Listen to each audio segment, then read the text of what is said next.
이런. 지금까지 영어로 천왕성을 잘못 불러왔어요.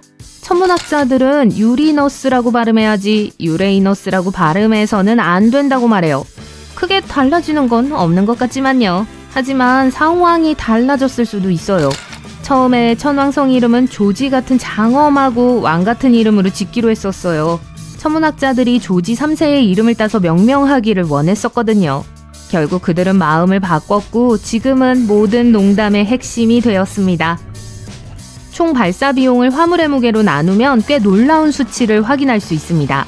전문가들에 따르면 2016년만 해도 1파운드의 화물을 우주로 보내는데 1만 달러가 들었다고 해요. 하지만 지금은 가격이 천정부지로 치솟아 사이그너스 우주선의 화물은 파운드당 43,000달러가 넘고 스페이스X의 새로운 운반체도 파운드당 약 27,000달러에 판매되고 있어요. 공항에서 물 한 병에 5달러를 지불하는 것이 얼마나 힘든지 기억하시나요? 자, 우주에서는 물 한 병에 9,000달러에서 43,000달러가 드는데 이건 우주로 배달하는 데만 해당되는 가격이에요. 우주에 존재하는 물은 예전에는 매우 희귀한 것으로 여겨졌습니다. 하지만 실제로는 태양계 곳곳에 얼음이 있기 때문에 비싼 43,000달러 물병을 사지 않아도 돼요. 해성, 소행성, 심지어 수성과 달에 잘 보이지 않는 크레이터에도 물 얼음이 존재합니다. 하지만 이런 곳에 사람들이 살기에 충분한 물이 있는지는 확실하지 않습니다. 화성에도 표면에 먼지와 서리 아래에 숨어있는 극지방에 얼음이 있어요. 토성의 위성 엔셀라두스와 외소 행성 세레스와 같은 작은 천체에도 얼음이 있습니다. 나사 과학자들은 목성의 위성 유로파에서 생명체를 발견할 가능성이 있다고 생각해요. 얼음 껍질 아래에 액체 상태의 물이 있을지도 몰라요. 유로파는 지구보다 훨씬 작지만 지구의 모든 바다를 합친 것보다 2배나 많은 양의 물을 담을 수 있을 만큼 깊은 바다가 있을 수 있어요. 2009년 우리 은하 중심에 있는 거대한 가스와 먼지 구름을 탐사하던 과학자들은 구름 속에서 에틸 포름산염을 발견하는 놀라운 성과를 이루게 됩니다. 이 화학물질은 라스베리의 유쾌한 풍미를 담당하며 럼주와 같은 향을 가지고 있어요. 또한 인근의 또 다른 지역에는 많은 음료에서 발견되는 것과 같은 종류인 에틸 알코올이 풍부하게 존재해요. 실제로 이 지역에는 지구상의 모든 사람에게 향후 10억 년 동안 매일 30만 파인트의 맥주를 제공할 수 있을 만큼의 알코올이 있어요. 믿거나 말거나 지구에는 블랙홀이 존재합니다. 문제는 실험실에서 블랙홀을 만드는 것은 일종의 필수 불가결한 일이었어요. 실제 우주에서 블랙홀을 연구하는 건 여전히 먼 꿈으로 남아있기 때문에 실험실에서 실험할 수 있는 블랙홀을 만드는 것만이 가능했습니다. 네덜란드의 한 과학자 그룹은 상징적인 스티븐 호킹이 제안한 신비한 호킹 복사 이론을 탐구하고 싶었습니다. 이들은 사건의 지평선을 모방하기 위해 원자로 전자를 조율해서 평평한 시공간처럼 온도가 급상승하는 현상을 일으켰어요. 입자가 양자 변동을 통해 움직이면서 실험실에서 생성된 블랙홀 주변에 호킹의 아이디어를 반영하는 적외선 고리가 나타났어요. 미친 소리처럼 들릴지 모르지만 달에 알레르기가 있을 수도 있습니다. 간단히 말하자면 아폴로의 마지막 미션 이야기예요. 그 어느 때보다 많은 암석 샘플을 가져왔어요. 게다가 달에는 최초이자 유일한 프로과학자 잭 슈미트가 있었어요. 그는 지질학자였고 그의 암석 샘플은 과학자들이 달의 자기장과 화산 역사에 대해 더 많이 알아내는 데 도움이 되었습니다. 탐사 도중 잭 슈미트가 달먼지에 알레르기가 있다는 사실을 알게 됐어요. 거칠고 끈적한 가루가 슈미트의 슈트와 피부에 달라붙어 헬멧을 벗은 후 몇 시간 동안 부비동, 코, 눈, 목에 자극을 일으켰기 때문이죠. 중성자별은 기본적으로 매우 작은 공간에 중성자가 뭉쳐져 있기 때문에 밀도가 매우 높습니다. 이 물질을 한 티스푼만 가지고 있어도 전체 인구를 합친 것보다 더 무거울 거예요. 그리고 중성자별의 밀도에 맞추려면 우리 모두는 각설탕 크기의 공간에 쪼그라들어야 해요. 사양할게요. 우주공간이라고 하면 지구와 달이 매우 가깝다고 생각하는 경향이 있어요. 하지만 실제로는 지구와 달 사이에 태양계의 다른 행성들을 모두 집어넣을 수 있어요. 이들 사이의 평균 거리는 약 38만 4천 킬로미터입니다. 7행성의 지름을 더해도 약 8천 킬로미터의 여유 공간이 남아요. 2011년에 과학자들은 우주의 거대한 물 저장소를 발견하는 획기적인 기록을 세웠습니다. 지구 바다에 있는 모든 물의 1400조 배에 해당하는 이 물은 지구상의 모든 사람에게 2만 배에 달하는 물을 공급할 수 있는 양입니다. 이 저수지는 퀘이사로 알려진 물질을 빨아들이고 에너지를 방출하는 거대한 블랙홀 근처에 위치해 있어요. 이 물은 수소와 산소 원자가 서로 충돌하는 에너지 파동에 의해 형성됐으며 약 120광년 떨어진 곳에서 발견되었습니다. 큐리오시티 화성 탐사 로버가 2015년에 처음으로 일몰 사진을 찍었을 때 과학자들은 흥분에 겨워 공중제비를 돌고 있었습니다. 알고 보니 붉은 행성의 일몰은 붉은색이 아닌 멋진 푸른빛을 띠고 있었어요. 나사에 따르면 이 현상의 원인은 화성 대기의 먼지가 노란색, 주황색, 빨간색과 같은 따뜻한 색조를 차단하면서 푸른 빛을 투과시키는 마법의 필터와 같기 때문이라고 해요. 금성은 지구에 비해 느리게 회전하는 행성입니다. 이 행성이 완전히 자전하는 데는 243일이 걸리며 반대 방향으로 자전해요. 그런데 금성은 자전하는 데 더 오래 걸리지만 태양이 매우 가깝기 때문에 태양 주위를 단 225일 만에 돌고 있어요. 따라서 믿거나 말거나 금성의 1년은 실제의 지구의 하루보다 짧습니다. 밤하늘은 어두운 공간이 전혀 없이 별들로 가득해야 한다고 생각할 수 있어요. 이러한 생각은 독일의 천문학자 하인리히 빌헬름 올버스의 이름을 딴 올버스의 역설로 알려져 있어요. 그는 우주가 무한하고 변하지 않으며 영원하다면 어디를 보든 별을 볼 수 있어야 한다고 생각했어요. 하지만 우주는 무한하지도 않고 불변도 아니고 영원하지도 않다는 것이 밝혀졌어요. 에드윈 허블은 우주가 실제로 팽창하고 있다는 사실을 발견했으며 빅뱅에서 남은 방사선을 통해 우주의 나이가 약 138억 년이라는 걸 알 수 있습니다. 그 모든 생일초를 생각해보세요. 자, 우리가 모든 방향에서 별을 볼 수 없는 이유는 일부 별이 너무 멀리 떨어져 있거나 빛이 우리에게까지 도달할 만큼 충분히 오래되지 않았기 때문이에요.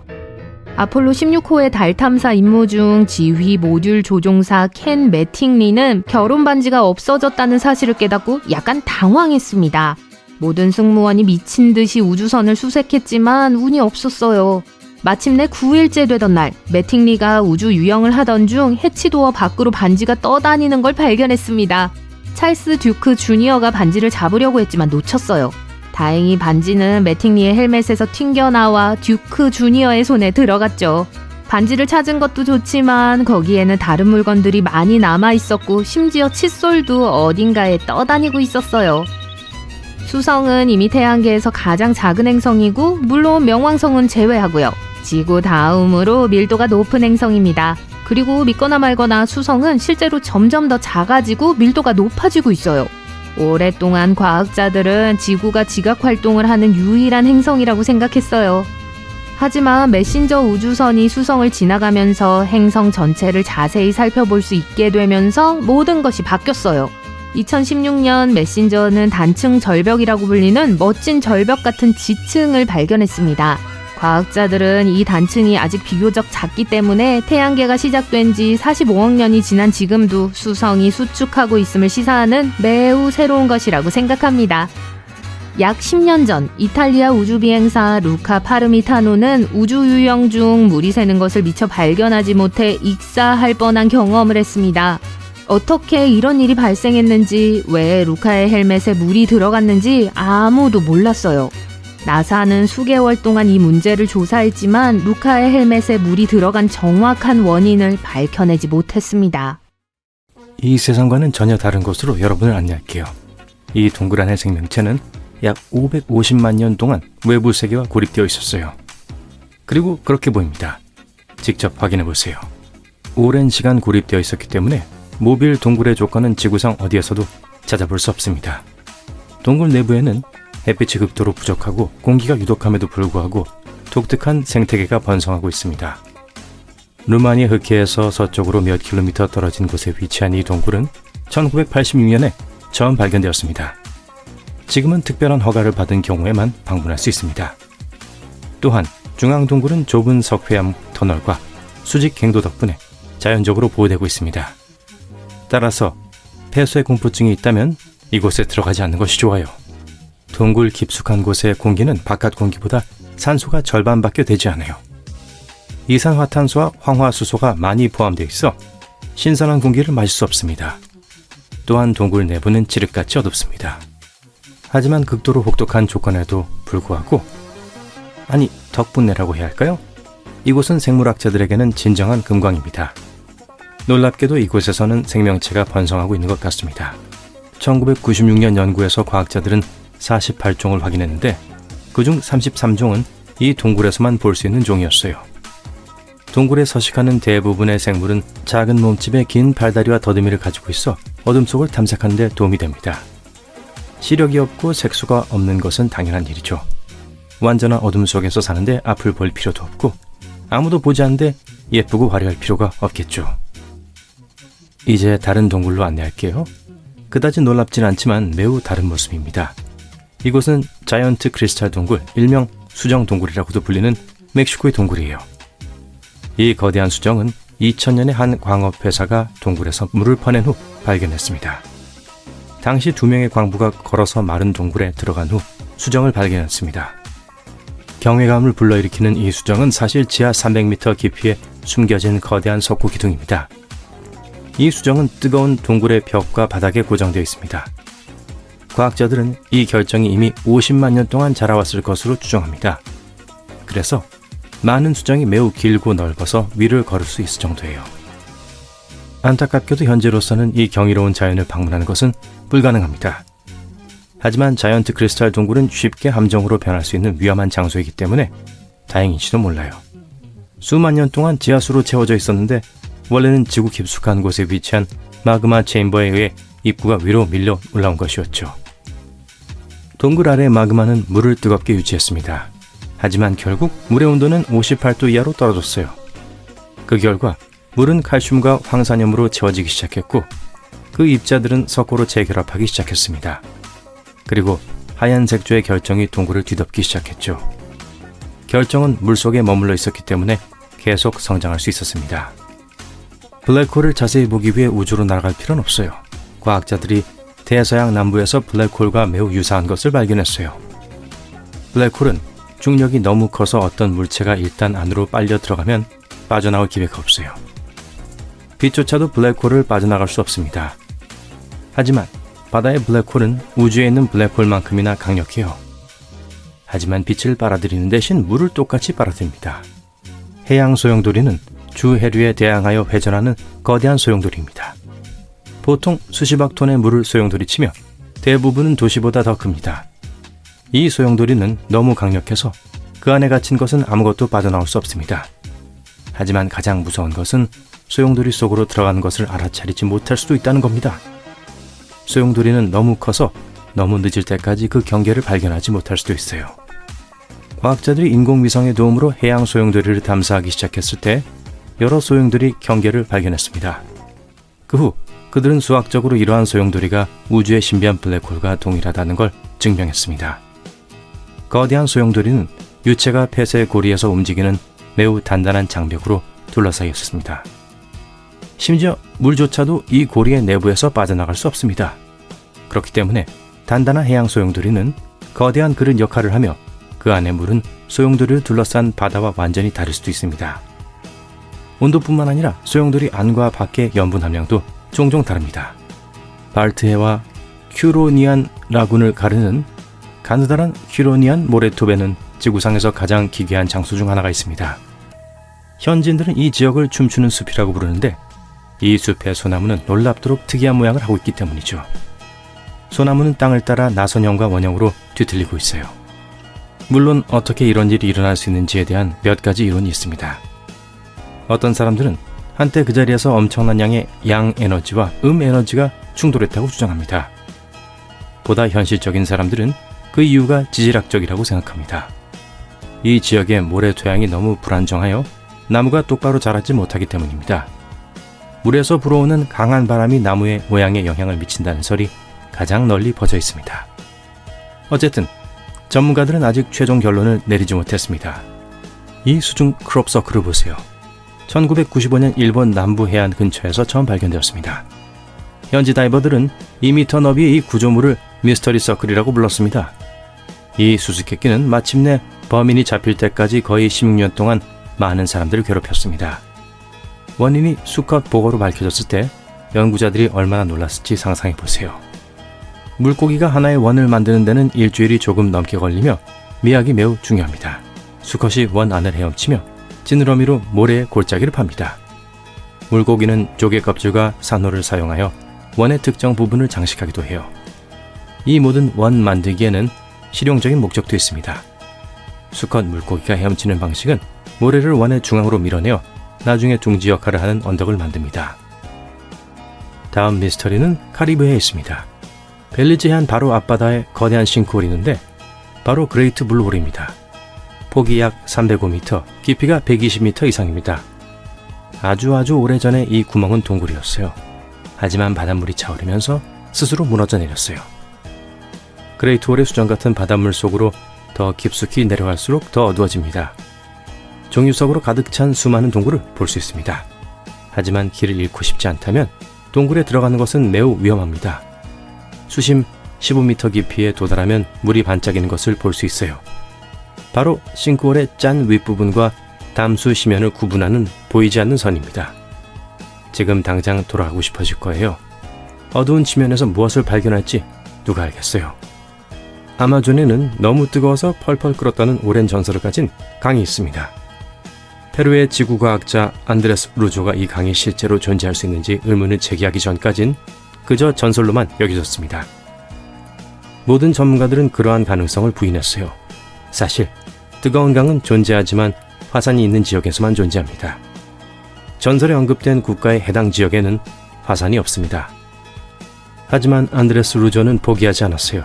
그리고 2011년 그는 마침내 전설 속 강을 찾아냈습니다. 그 안의 물은 정말 뜨거웠습니다. 온도는 85도로 끓는 정도는 아니었지만 꽤 근접했습니다. 하지만 연구자에게 가장 큰 충격을 준 것은 강의 크기였습니다. 거의 끓어오르는 물이 수중 온천의 활동으로 인한 결과라고 생각할 수 있어요. 그러나 온천 웅덩이는 항상 작은 반면 이 강은 깊이가 6m이고 거의 6km에 걸쳐 흐릅니다. 이 강은 지구상에서 이런 종류의 강으로 유일합니다. 우리가 지금까지 알고 있던 시공에 관한 모든 것에 영향을 미칠 수 있는 일이 일어나려고 합니다. 블랙홀에 대해 들어보셨죠? 일반적으로 은하 중심에 존재하는 매우 질량이 큰 현상입니다. 지구에서 90억 광년 떨어진 곳에 위치한 두 개의 블랙홀이 서로를 향해 붕괴할 것으로 예상되는데 저는 그 광경을 정말 보고 싶지 않아요. 블랙홀은 우리가 알고 있는 우주 전체에서 가장 강력한 존재입니다. 만약 블랙홀이 우리에게 시스의 복수를 한다면 우리는 파멸할 거예요.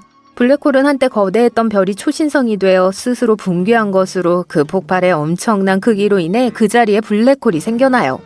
그건 그렇고 블랙홀은 진공청소기처럼 물건을 안으로 끌어당기지 않습니다. 이는 대중적인 오해일 뿐이에요.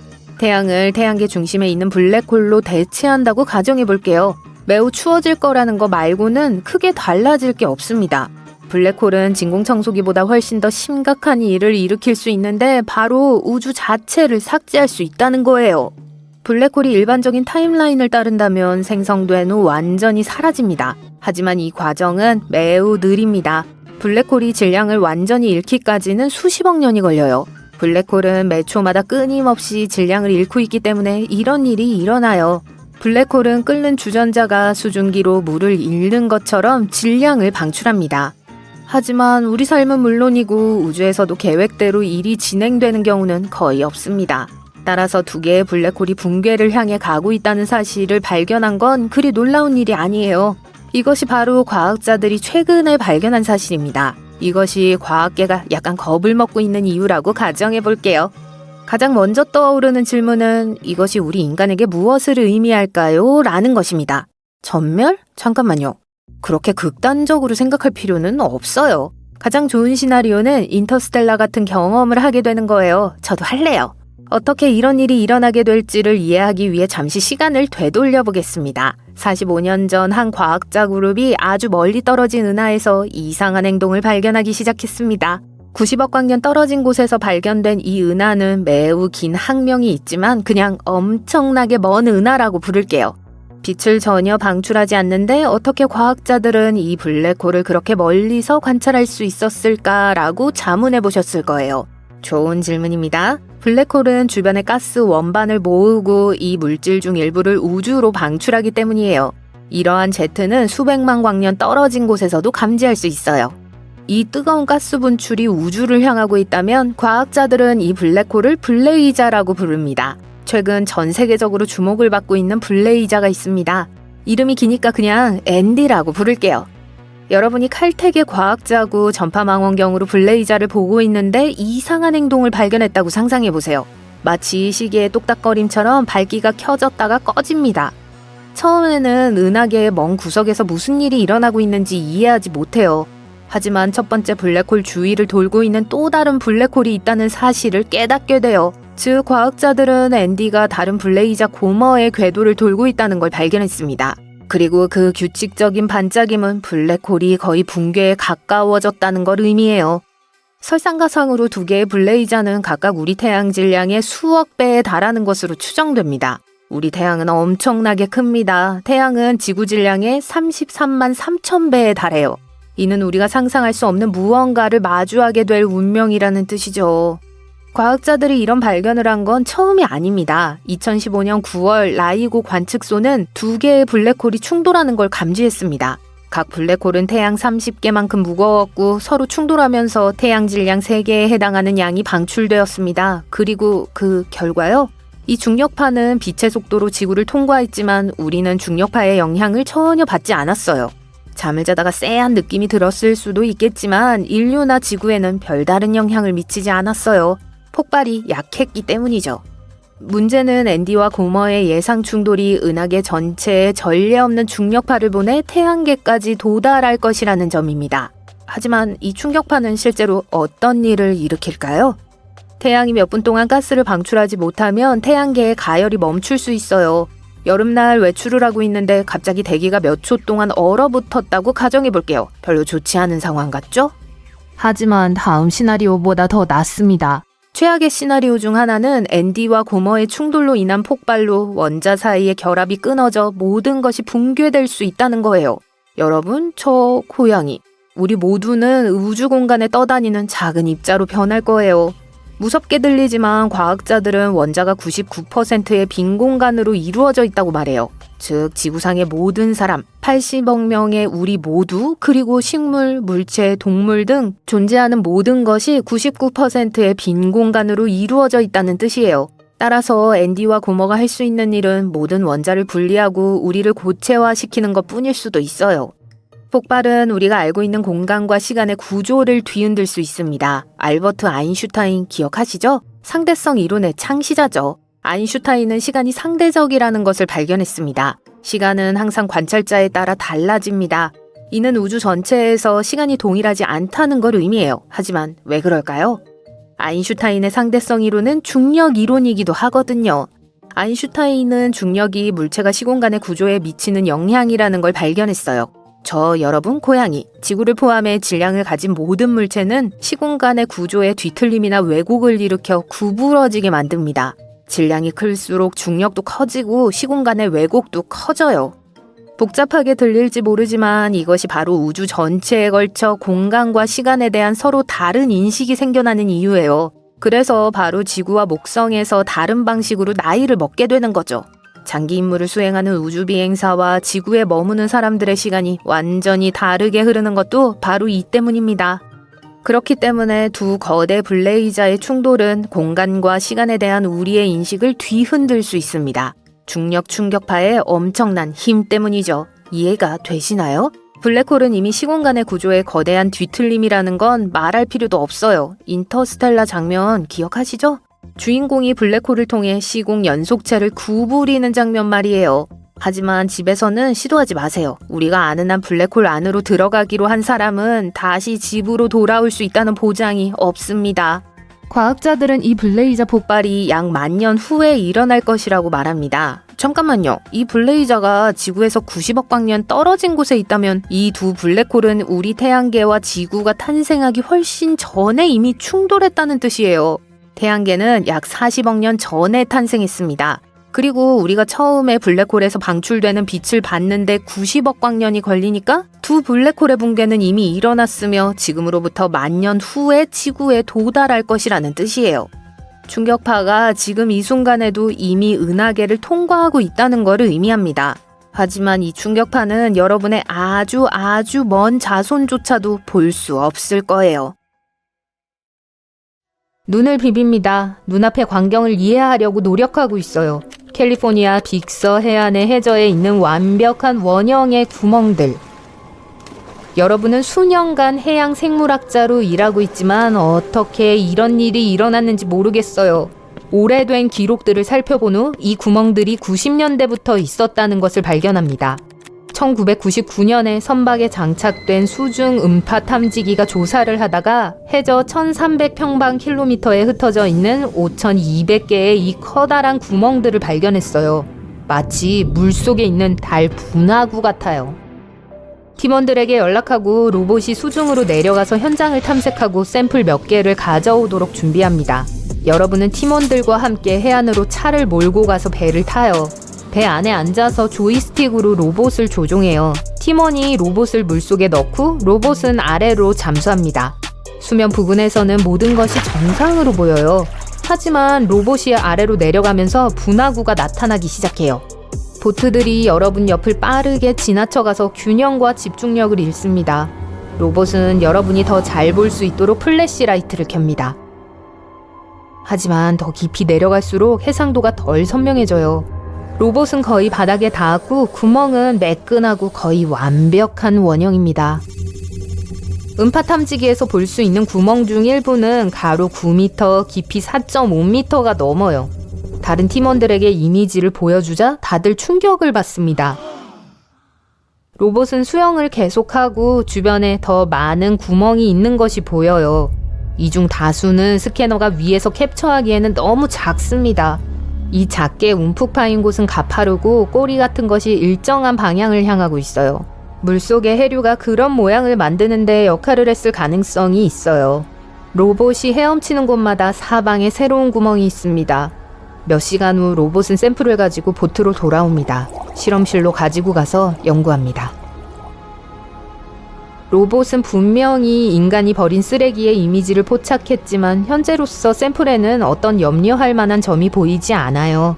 샘플 주머니의 3분의 1이 쓰레기로 채워져 있지만 이 구멍들이 어떻게 형성되었는지는 여전히 설명할 수 없어요. 밤이 늦었고 다른 팀원들은 집으로 돌아갑니다. 여러분은 연구실에서 잠이 들었고 여전히 답을 찾으려 하고 있어요. 다음날 일어나서 아침 식사를 준비하다가 어쩌면 이 구멍들이 해양 생물에 해로울 수 있는 가스가 분출하는 것일지도 모른다는 생각이 듭니다. 재빨리 로봇을 가지고 다시 한번 바다로 항해합니다. 이번에는 팀원들을 부를 생각도 안 했어요. 로봇을 물속에 넣고 스크린 뒤로 가서 조종합니다. 그 로봇은 바다 밑바닥으로 내려가 조사를 합니다. 지금까지 그 구멍들은 여전히 쓰레기로 덮여 있는 것처럼 보여요. 하지만 일부 구멍 안에는 물고기와 해초 같은 해양 생물이 살고 있습니다. 많은 스캔을 한 결과 어떤 거품도 나오지 않는 것으로 보이고 그것은 가스가 분출하지 않는다는 것을 의미합니다. 하지만 꼭 찾아내기로 결심해요. 잠시 후 여러분은 커다란 분화구 중 하나에 도달합니다. 그리고 로봇은 주변을 스캔하기 시작해요. 어디에선가 나오는 기포를 발견하지만 로봇은 기포에 닿을 수 없습니다. 로봇은 주변을 헤엄치며 그 장소를 찾으려 하지만 아무것도 찾지 못해요. 로봇을 실험실로 가져와 연구합니다. 로봇에 물건을 들어 올리고 옮길 수 있는 기계팔을 붙입니다. 로봇을 같은 장소에서 다시 물속으로 내려보지만 거품이 저번처럼 자주 발생하지 않아요. 로봇팔을 사용하여 쓰레기 일부를 옮기자 플라스틱 더미 옆에서 개들이 거품을 만들고 있었다는 것을 발견합니다. 찾았다! 나쁜 소식은 왜 작은 구멍과 분화구 같은 구멍들이 생겨났는지 아직도 모른다는 사실이에요. 수면으로 돌아가기 위해 로봇을 조정하려고 하려는데 문어 한 마리가 촉수로 로봇을 감싸서 끌어내립니다. 제어장치와 씨름하면서 전력을 다해 문어를 밀어냅니다. 하지만 문어의 흡착력이 너무 강해서 떨어지지 않아요. 문어와 로봇 사이의 줄다리기 게임이에요. 문어는 로봇이 점심거리라고 생각하고 로봇을 쓰레기 더미 아래로 내려갑니다. 하지만 여러분은 로봇팔을 이용해서 빠져나오고 로봇은 수면으로 헤엄쳐 올라옵니다. 더 혼란스러운 상태로 연구실로 돌아갑니다. 로봇은 연구할 수 있는 더 많은 샘플을 수집했어요. 여러분은 현미경에서 눈을 떼지 않아요. 무슨 일인지 알아내려고 노력하지만 아무것도 알 수가 없습니다.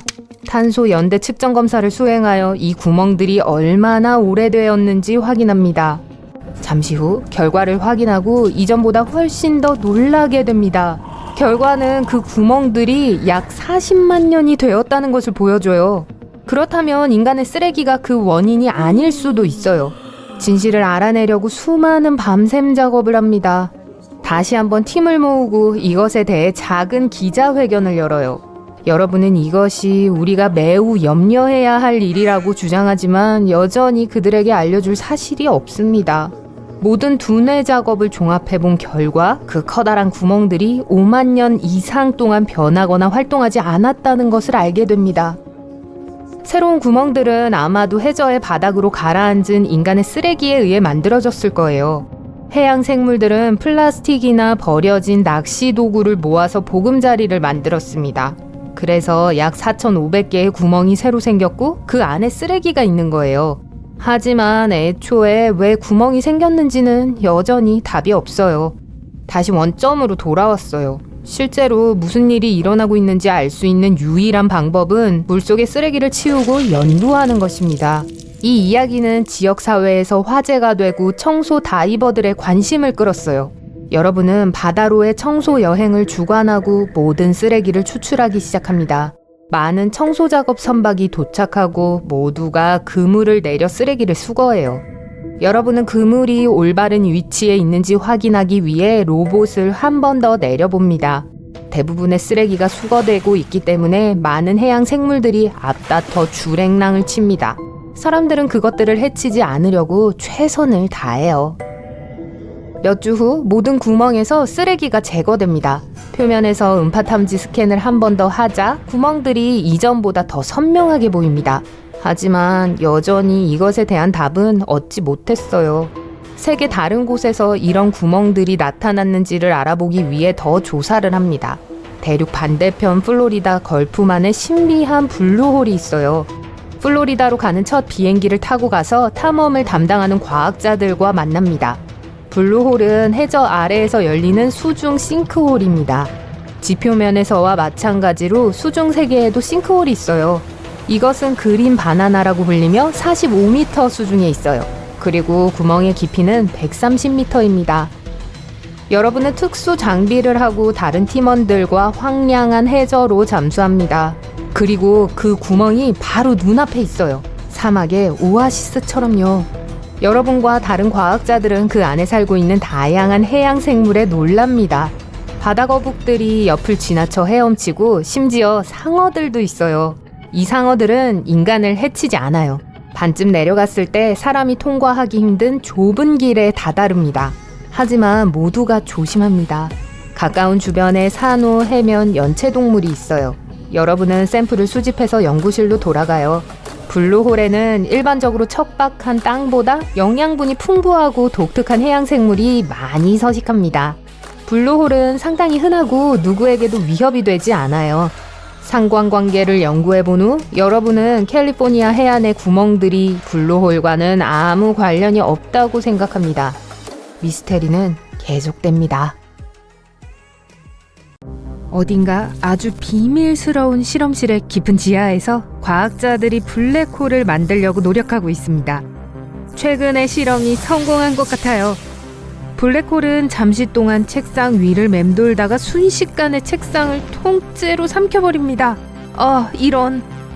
그러고 나서 블랙홀은 통제가 불가능할 정도로 자랍니다. 현미경과 시험관들이 짙은 빈 공간으로 빨려 들어갑니다. 곧 방 안의 모든 것이 소모됩니다. 무언가를 삼킬 때마다 블랙홀은 점점 더 커지고 더 큰 물체를 끌어당깁니다. 지상에서는 사람들이 평범한 하루를 시작합니다. 조깅을 하던 사람들이 멀리에서 거대한 검은 구가 점점 커지는 걸 보고 달리기를 멈춥니다. 집이 땅에서 뜯겨 나오고 자동차들은 검은 심연을 향해 공중으로 날아갑니다. 불과 몇 분 만에 블랙홀이 지구 전체를 뒤덮었습니다. 그러고 나서 달과 화성을 삼킬 만큼 커집니다. 블랙홀은 현재 태양계의 그 어떤 것보다도 무겁습니다. 모든 행성들은 괴물의 먹이가 되기 전에 그 주위를 맴돌기 시작합니다. 마침내 태양조차도 이 짐승의 뱃속으로 사라집니다. 정말 참 암담한 모습이었어요. 하지만 걱정하지 마세요. 이 시나리오는 현실로 진행되지는 않을 거예요. 과학자들이 블랙홀을 만들 수 있을지 모르지만 이것보다 훨씬 더 안전할 거예요. 블랙홀을 만들기 위한 노력은 제네바의 대형 강 입자 충돌기라고 불리는 것에서 진행되고 있습니다. 이 기계는 기본적으로 입자들이 충돌할 때까지 빠른 속도로 움직이게 합니다. 이런 일이 발생하면 많은 에너지가 방출되고 흥미로운 일들이 일어납니다. 과학자들은 이 에너지가 블랙홀을 만들기에 충분하다고 생각합니다. 어떤 사람들은 이 사실을 두려워한 나머지 대형 강입자 충돌기의 건설을 막으려고 했습니다. 운 좋게도 블랙홀이 만들어진다 해도 너무 작아서 아무 피해도 입힐 수 없을 거예요. 블랙홀은 실제로 많은 에너지를 생산하고 방출하는데 용광로 열과 같아요. 그래서 연료가 떨어지면 사라지게 됩니다. 만약 실험에서 블랙홀이 만들어진다면 순식간에 연소해서 10억 분의 1초 안에 사라질 거예요. 비록 안정적인 아주 작은 블랙홀이 만들어진다고 해도 너무 느리게 자라서 아무 일도 일어나지 않을 겁니다. 주변의 작은 입자들을 흡수할 수 있을 만큼 충분히 오래 살아남는다고 가정하면 이 크기의 블랙홀은 무게가 0.45kg이 증가하는데 약 5천억 년이 걸릴 거예요. 블랙홀은 사실 매우 유용할 수 있습니다. 에베레스트 산의 질량을 가진 블랙홀은 인류가 사용하기에 충분한 에너지를 내뿜을 거예요. 게다가 블랙홀은 밀도가 매우 높아서 이렇게 큰 블랙홀이라도 아주 작은 공간만 차지할 겁니다. 자연적으로 발생하는 블랙홀만큼 거대한 걸 우리가 만들 수는 없을 거예요. 어떤 블랙홀은 태양보다 수십만 배 더 무게가 나갈 수 있습니다. 최근 과학자들은 진짜 블랙홀의 향연을 관찰했습니다. 블랙홀이 거대한 별을 파괴하는 순간은 우주에서 가장 매혹적인 광경 중 하나입니다.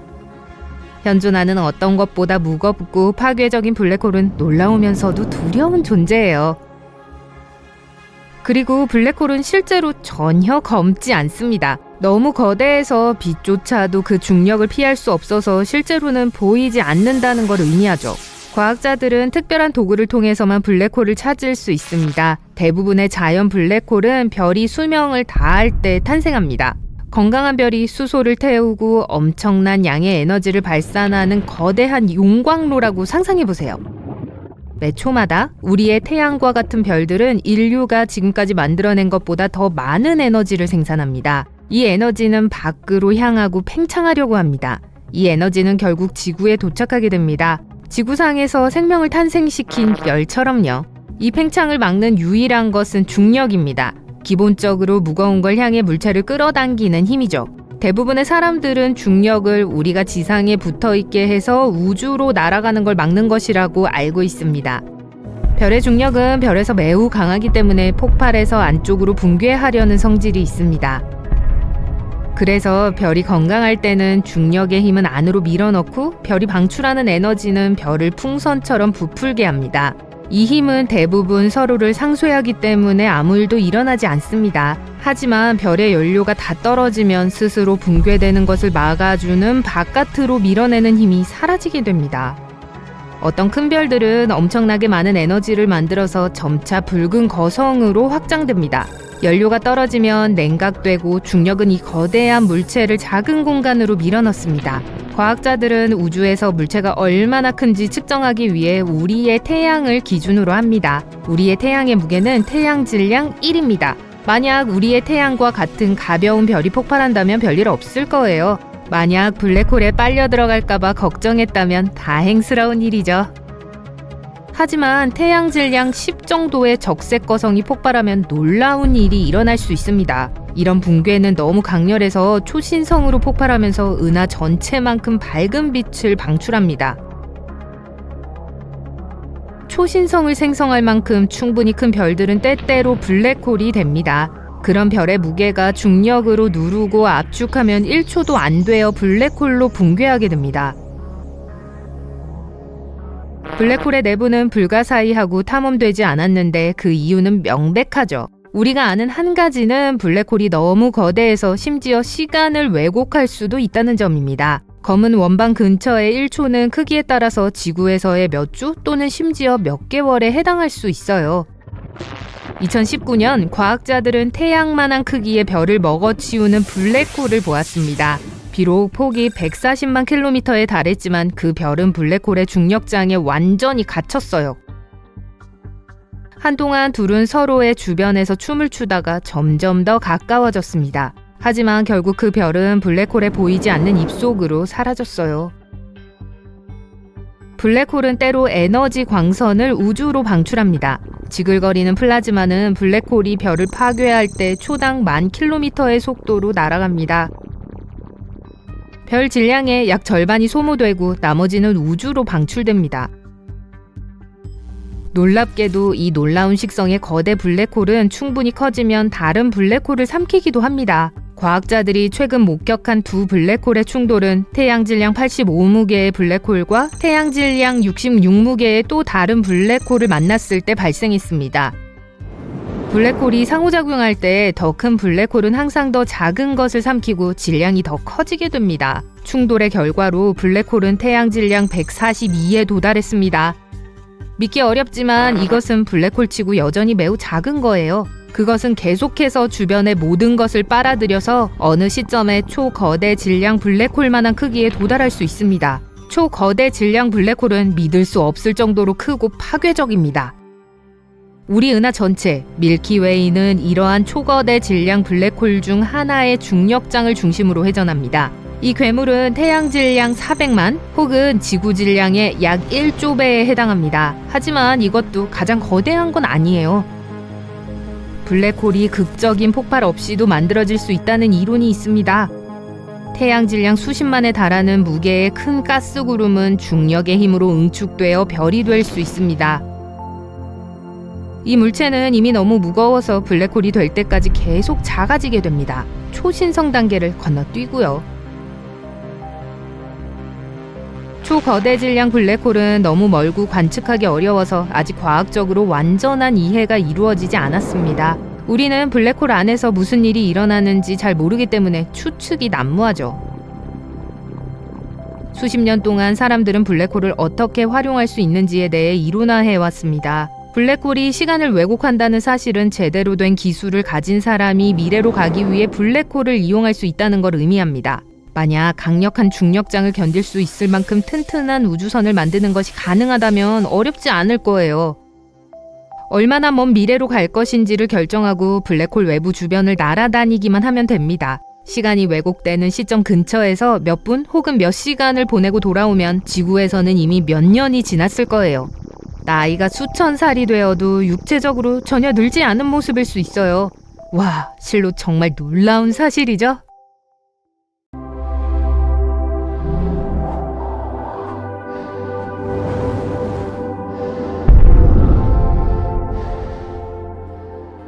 드디어 중요한 날이 다가왔어요. 오늘 세계 기록을 경신하고 있는 굴착팀이 그들의 작업을 완료하는 날이거든요.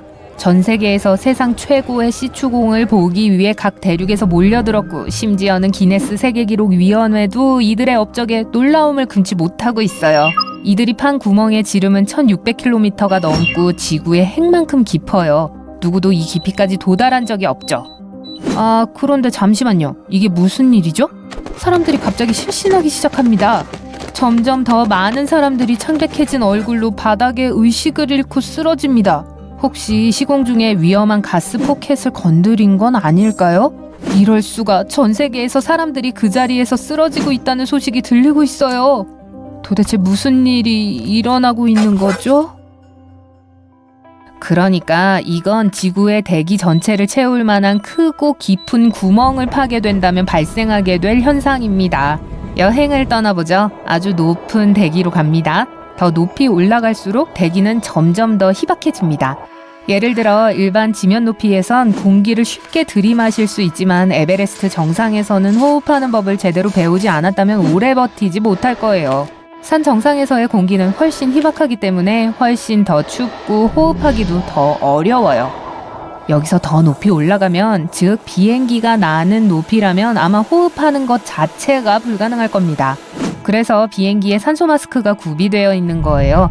만약 비행기가 기내의 기압을 잃게 되면 바깥 공기가 안으로 들어닥치게 됩니다. 우리 폐가 버티기에는 이 산소율이 희박하기 때문에 이 상황에서는 아주 빨리 정신을 잃을 확률이 큽니다. 하지만 그렇다고 지구의 대기가 여기서 끝나는 건 아니에요. 사실 훨씬 더 높게 뻗어 있는데 지구의 대기가 달까지, 심지어는 그것보다 더 멀리 이어진다고 주장하는 과학자들도 있어요. 지구 대기의 산소 분자는 정말 먼 곳에서까지 발견되는데, 물론 아주 극소량이기에 들이마실 정도도 못 되죠. 지구의 대기가 제일 멀리 갈 수 있는 거리는 달까지의 거리보다 거의 약 2배입니다. 물론 이 거리에선 산소가 아니라 정말 작은 수소 입자겠지만요. 자, 우리가 이 많은 양의 공기를 비교적 작은 거품 안에 압축해 담아서 지구를 에워싼다면 이 거품들의 높이는 지상에서부터 약 10km 위에 형성될 거예요. 대략 항공기들이 일반적으로 비행하는 높이죠. 그리고 그 위로는 그 어떤 비행기도 운행할 수 없는 진공이라 불리는 광활한 우주의 공백이 펼쳐져 있어요. 이제 다음 단계는 이 거대한 공기방울들을 땅속 구멍에 넣는 것입니다. 제일 먼저 이 얇은 공기는 1600km 길이의 정육면체를 겨우 채울 만한 양입니다. 지구의 핵보다 조금 작은 크기이며 이 정육면체 면의 길이는 미국의 동부에서 서부까지 거리의 약 3분의 1 정도입니다. 여기서 첫 번째 심각한 문제가 발생합니다. 그 누구도 이렇게 깊은 구멍을 판 적이 없어요. 넓이도 그렇고요. 여지껏 인공적으로 제일 깊게 판 구멍은 콜라 슈퍼딥 보어홀로 길이는 약 12km 정도 됩니다. 굴삭 작업을 멈춘 이유는 예상외로 온도가 뜨거워졌기 때문이에요. 굴착과 땅을 파는 것은 사실 다릅니다. 콜라 보어홀의 지름은 고작 23cm이지만 우리가 공기를 땅속 깊숙이 넣기 위해선 정말 엄청난 양을 파내야 해요. 이 깊이라 해도 섭씨 180도에 이를 것이고 더 깊게 내려갈수록 온도는 더 뜨거워질 거예요. 지구의 핵은 약 3000km나 내려가야 닿을 수 있어요. 그러니 이 정육면체를 땅에 넣으려면 지면부터 지구 중심부까지의 총 거리 중 절반보다는 더 깊게 파야 할 텐데 그곳의 온도는 태양의 표면과 맞먹을 거예요. 게다가 이렇게 깊이 파려면 시간도 엄청 오래 소요될 겁니다. 아무튼 우리에게 이 정도 열기를 견딜 수 있는 굴삭기가 있다고 가정해보죠. 땅속 깊이 내려갈수록 공기는 그 깊어지는 구멍 안을 채우면서 대기를 천천히 이탈합니다. 더 깊게 내려갈수록 기압도 강해지면서 차지하는 공간도 줄어들게 됩니다. 결국 이 정도의 강한 기압에 눌린다면 굳이 깊게 땅을 파지 않아도 되는 것 아닐까요? 아닙니다. 지구 내부의 뜨거운 온도는 공기가 압축되는 걸 막기 때문에 기압의 무게 효과를 상쇄합니다. 만약 그 주변에 있는 암석이 뜨거우면 지상에 있을 때의 크기로 되돌릴 수 있을 만큼 공기를 팽창시키게 될 겁니다. 만약 그것보다 더 뜨거워진다면 그럼 공기는 우리가 처음 계산한 것보다 더 많은 부피를 차지하게 될 거예요. 하지만 우리 채굴꾼들은 쉽게 체념하지 않아요. 길이 1600km짜리 정육면체를 땅속 지각과 멘틀 속으로 밀어 넣으면서 실험을 이어갑니다. 거의 뜨거운 핵 근처까지 도달했어요. 열기로 인해 공기의 부피가 커지면서 다시 밖으로 나오려고 발버둥치고 있어요. 그래서 구멍 아래쪽 측면을 넓히기 시작합니다. 공기 팽창을 감당하기 위해 총 6400km나 이어지는 긴 구멍을 안쪽에 늘렸어요. 지구의 반지름과 비슷한 길이죠. 드디어 대기에 있던 공기가 구멍 안쪽으로 밀려 지구 안으로 들어갑니다. 하지만 아직 끝이 아니에요. 약간의 공기가 아직 지구 표면에 남아있어서 모두가 아직 숨을 쉴 수 있어요. 물론 훨씬 힘겨워지긴 했지만요. 알고 보니 공기 전체를 땅 안에 가두기 위해선 훨씬 더 많이 파야 해서 이를 완료하기도 전에 지구는 산산조각 나버리게 될 겁니다. 하지만 지금도 이 커다란 구멍 덕에 지구 중심부에 무게 변화가 생겨서 태양을 도는 속도가 더 느려지고 뭔가 이상해졌어요. 공기를 위에서 밑으로 밀어내는 대신 산소 부족으로 인한 위험이 오기도 전에 지구를 파괴할 대변동이 일어났어요. 자, 그럼 다시 돌아가 보죠. 우리가 땅을 팔 수 없는 이유는 공기가 채워지는데 그치지 않고 구멍에서 나오려고 하고 결과적으로는 지구가 박살날 것이기 때문이에요. 그렇다고 해저에 구멍을 뚫을 수도 없을 거예요. 그 구멍에 공기 대신 물이 차게 될 테니까요. 그리고 그렇게 되면 뜨거운 지구 내벽에 물이 들이차고 재앙적인 반응이 일어나서 이쯤이면 아시겠지만 지구가 산산조각 날 거예요. 그만큼 많은 양의 찬물이 뜨겁게 달궈진 지구 내부로 흘러들어간다면 뜨거운 마그마가 대기로 독가스를 분출하고 모든 생물이 질식사할 거예요. 이런. 이미 파놓은 구멍에 공기를 채울 유일한 방법은 공기를 액체화시켜서 압축하는 거예요. 스쿠버 장비의 원리와 비슷한데 산소 탱크 안에는 다이버들이 작은 관을 통해 오랫동안 숨 쉴 수 있도록 강하게 압축된 공기로 가득합니다. 이제 수만 개의 산소 탱크 안에 대기의 공기를 압축해 넣은 다음 우리가 판 구멍으로 다 던지면 돼요. 이 구멍의 깊이는 300km쯤 되기 때문에 다 넣는 것이 불가능하지만은 않아요. 아니면 대기에 있는 모든 공기를 다 담을 수 있는 정말 거대한 산소 탱크 하나를 만든 다음 공기를 최대한 압축해 담은 후 땅속에 묻어버릴 수도 있어요. 축하해요. 드디어 임무를 완수했어요. 지구 대기에 모든 공기를 담을 만큼 깊고 큰 구멍을 파는데 성공했어요. 이제 지구의 모든 생명이 호흡을 멈추게 됩니다. 인간과 동물, 식물, 심지어는 공중을 떠다니는 미생물도 산소 없이는 살 수 없기 때문에 모든 것들이 소멸할 거예요. 산소가 없다는 건 오존층도 없다는 뜻이죠. 이 천연 장벽이 없다는 건 지구가 태양의 방사선과 우주광선에 매우 취약해진다는 뜻입니다. 태양의 열기는 지구를 따뜻하게 유지하는 것이 아니라 아예 태워버릴 거예요. 지구 표면은 뜨거운 열과 자외선 탓에 황폐지로 변해버립니다. 그 다음 지질 활동이 활성화됩니다. 외부 온도가 상승하면서 전 세계 곳곳에서 뜨거운 용암을 내뿜으며 화산이 폭발을 시작합니다. 바다가 끓고 물이 증발하면서 독가스와 섞여 뜨거운 검은 먹구름이 생기게 됩니다. 재와 산이 하늘에서 떨어지며 이미 크게 훼손된 지구를 뒤덮습니다.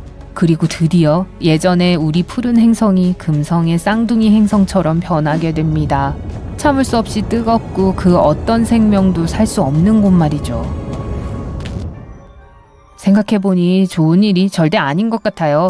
그러니 집에서라도 따라하지 마세요. 거대한 구멍을 원한다고요? 그냥 그랜드 캐니언에 가세요. 비상등이 꺼지고 사이렌이 울리고 있어요. 우주선이 미친 듯이 흔들립니다. 한 줄기 섬광이 둥근 창 넘어 우주의 어둠을 가르고 있네요. 우주 비행사들은 이마에 식은땀을 흘리면서 몸을 고정시키고 화면을 보고 있어요. 바로 앞에 눈부신 빛이 우주를 반으로 가르고 있습니다. 우주의 그 무엇도 이걸 막을 수 없어요. 이건 마치 어떤 제트가 만들 수 있는 것보다 수백만 배나 더 강한 거대한 비행기 제트 기류 같아요. 이걸 피할 방법은 없어요. 우주 탐험의 리더가 모든 사람들에게 즉시 방향을 바꾸라고 명령합니다. 그것은 블랙홀 제트였어요. 우주의 진짜 괴물이죠. 거대한 진공 청소기처럼 구멍은 시공간과 그것이 사라지는 장소의 경계인 사건의 지평선 넘어 떨어지는 모든 걸 삼키죠. 이 경계 근처에 있으면 끝이에요. 빛조차도 블랙홀의 중력을 벗어날 수 없습니다. 심지어 빛은 우주에서 가장 빠른 건데도 말이죠. 구멍은 물질을 흡수할 뿐만 아니라 우주로 수천 광년 길이의 신비로운 광선인 사출물을 발사해요. 지구 근처에는 검은 괴물은 없지만 갑자기 태양 가까이에 나타났다고 상상해 봅시다. 구멍은 즉시 별을 집어삼키기 시작해요. 강한 중력이 태양의 한쪽을 다른 쪽보다 더 많이 끌어당겨요. 구멍은 태양을 띠로 찢어 여러분이 스파게티를 접시에 먹어 없애듯이 태양을 먹죠. 물리학자들은 이 현상을 스파게티화라고 불러요. 괴물의 식사가 끝나면 딸꾹질을 하고 레이저 칼처럼 두 개의 제트가 우리 은하를 반으로 가릅니다. 전문학자들은 지금 우리로부터 수십억 광년 떨어진 곳에서 비슷한 재앙을 관측하고 있어요. 3C321개의 블랙홀이 X선, 감마선, 그리고 전자로 빛의 속도로 가속화된 제트로 근처 은하를 폭격하고 있어요. 이 맹공격은 100만 년 동안 계속되어 왔고 안전한 거리에서 일어나고 있다는 게 우리에겐 행운이죠. 만약 제트가 지구와 비슷한 행성에 접근한다면 대기와 오존층을 증발시킬 겁니다. 표면에 있던 모든 생명체는 사라질 거예요. 오직 깊은 지하에 거주하는 것만 살아남겠죠. 하지만 만약 태양 옆에 블랙홀이 나타난다면 우린 Z를 볼 수 있을 만큼 오래 살지 못할 거예요. 이 괴물이 별의 에너지를 흡수하면 우린 그야말로 모든 열과 빛을 잃게 됩니다. 지구는 식어서 영원한 어둠 속으로 파고들 거고요. 하지만 다른 것들과 마찬가지로 Z는 좋은 일도 할 수 있어요. 동작물이 자라는 걸 돕는 비료처럼 광선 에너지가 성운을 쥐어짜고 거기서 새로운 별들이 태어날 거예요. 물이 관으로 흘러들어가는 욕실의 배수구를 상상해 보세요. 물은 나선형으로 움직이고 일부는 구멍 주변을 돌죠. 이제 블랙홀이 그 배수구라고 상상해 보세요. 물 대신에 플라즈마라고 불리는 게 있어요. 이건 빠르게 회전하여 자성을 띠게 되고 거대한 강착 원반으로 모이게 되죠. 플라즈마는 빛을 내기 시작하고 어느 순간 두 개의 줄기를 우주로 쏘아 올려요. 블랙홀 V404 백조자리는 8,000광년 떨어져 있어요. 이건 마치 10개의 태양의 무게가 나가는 불꽃놀이와도 같아요. 문제는 안전하게 설치하는 걸 깜빡했는데 심지어 불이 너무 일찍 붙은 거예요. 이 구멍은 근처 별에서 나오는 가스로 원동력을 얻어요. 이것은 우주 불꽃놀이에 무한한 충전을 제공하죠. V404 백조자리 제트는 단지 극지방에서만 발사되는 게 아니라 모든 방향으로 발사돼요. 태양 7개만큼의 넓은 원반이 블랙홀 주위를 돌고 있어요. 원반 내부는 곧 회전을 멈추고 넘어질 팽이처럼 흔들리고 있어요. 과학자들은 이 흔들림과 무작위 발사는 시공간 연속체 왜곡에 의해 발생한다고 믿고 있어요. 우주쇼를 할 줄 아는 건 블랙홀만이 아니에요. 이들의 주요 경쟁자는 감마선 폭발이죠. 과학자들은 정확하게 이게 어떻게 나타난지는 몰라요. 아마 거대한 별의 붕괴나 중성자성의 충돌 때문일 거예요. 인공위성은 매일 하나의 감마선 폭발을 기록해요. 하지만 우주에는 같은 기간 동안 적어도 500개가 발생하고 있어요. 관측 가능한 우주를 처음 본 아마추어 전문학자는 자신이 레드카펫 위의 영화배우처럼 느껴질지도 몰라요. 단 기자와 팬들의 카메라 빛이 아니라 지속적인 감마선 폭발에 눈이 멀게 될 거예요. 만약 지구 근처에 섬광이 있다면 우리의 행성은 눈보라 속의 촛불 같을 거예요. 여러분이 미래에 살고 있고 안전하게 행성 간 비행을 할 수 있다고 상상해 보세요. 우주선에서 나라가 여러분 눈으로 직접 감마선이 폭발하는 걸 보기 위해 지구처럼 생긴 행성으로 날아가죠. 우주선은 우주로 들어가 문제의 행성에 착륙해요. 하지만 땅을 밟는 순간 느껴져요. 이 세계의 모든 생명체는 끔찍한 일이 일어나기를 기다리고 있다는 걸. 겁에 질린 새들이 하늘을 날아가요. 동물들은 숲에서 뛰쳐나와 은신처를 찾기 시작하죠. 바람은 나뭇잎을 바스락거리게 하고 마치 여러분에게 속삭이는 것 같아요. 자신을 구해 여기서 나가라고요. 그 다음 바람은 더 강해지고 폭풍으로 변해요. 밝은 섬광이 지평선에 나타나요. 몇 초 후 빛이 더 강해집니다. 거대한 누군가가 우주 투광 조명등을 킨 것 같아요. 모든 게 없어졌어요. 빛만이 있죠. 그리고 우리 태양이 100억 년 동안 만들어낼 만큼의 많은 에너지가 1초 만에 방출돼요. 10초가 지나고 쇼는 끝납니다. 행성은 우주를 지나가고 있으며 이 섬광은 남반구의 일부분만 강타했어요. 하지만 그것만으로 충분히 상황이 안 좋아졌죠. 이 감마선 폭발은 꽤 짧은 것이어서 아마 바다를 증발시키거나 대기를 날려버리진 않았을 거예요. 하지만 가장 가까운 별의 광선과 우주 복사로부터 지구를 보호해주는 오존층은 사라졌어요. 이 세상의 모든 생명체가 갑작스럽게 죽습니다. 그런 상황은 끔찍하지만 아직 우리가 당황할 필요는 없어요. 과학자들은 우리 행성에 그런 비슷한 재앙이 일어날 확률은 0이라고 믿고 있어요. 하지만 지구가 항상 그렇게 운이 좋았던 건 아니에요. 오르도비스 대멸종은 4억 5천만 년 전에 일어났어요. 아마 감마선 폭발이 원인이었을 거예요. 이것의 진원지는 지구에서 6,000광년 떨어져 있었어요. 해로운 자외선이 지구 표면을 강타하고 오존층을 40%까지 감소시켜요.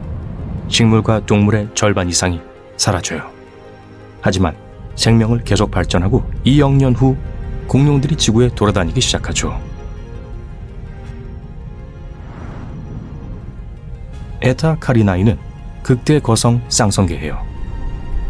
태양의 거의 200배 무겁고 10초에 태양이 1년에 내는 빛만큼 많은 빛을 방출해요. 이 쌍성계는 지구에서 7,500광년 떨어져 있어요. 하지만 1843년 우리 행성의 거주자들이 밤하늘에서 이 별을 망원경 없이 볼 수 있었죠. 아마 폭발로 인해 가능한 일이었겠지만요. 이 아름다운 가스와 먼지의 구름은 그 사건들의 결과물이에요. 별의 거대한 잔해라고 말할 수 있겠네요. 하지만 멋져 보이죠. 다음 100만 년 동안 에타 카리나이는 계속 폭발하면서 감마선 폭발을 형성할 거예요. 하지만 여기도 인류는 걱정할 필요가 없어요. 가스 구름의 방향을 보면 미래의 폭발 광선이 지구에 충돌하지 않을 거란 걸 보여주니까요. 우리 행성은 포위되었어요. 현재 모래알갱이부터 자동차까지 크기가 다양한 3천만 개의 우주 물체가 지구를 향해 날아오고 있어요. 하지만 우리의 대기는 경계선을 넘어오는 모든 것들을 태우죠. 과학자들은 끊임없이 우주를 관찰하고 있으며 인류에게 위험할 가능성이 있는 우주 암석은 단 한 개도 발견하지 못했어요. 하지만 그게 존재하지 않는다는 뜻은 아니에요. 평균적으로 200만 년에 한 번 지구로 거대한 소행이 날아와요. 여긴 달, 화성, 그리고 수성의 표면입니다. 분화구가 지주구멍처럼 덮고 있네요. 이것은 수백만 년 동안 이것들의 표면을 폭격해온 소행들의 흔적입니다.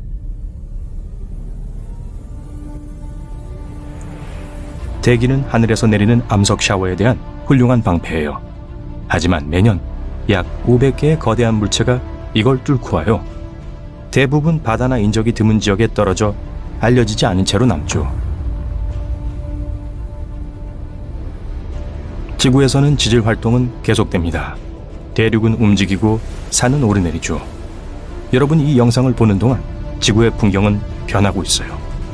이 모든 것들이 지구에 떨어진 운석의 모든 흔적을 지우고 있는 거예요.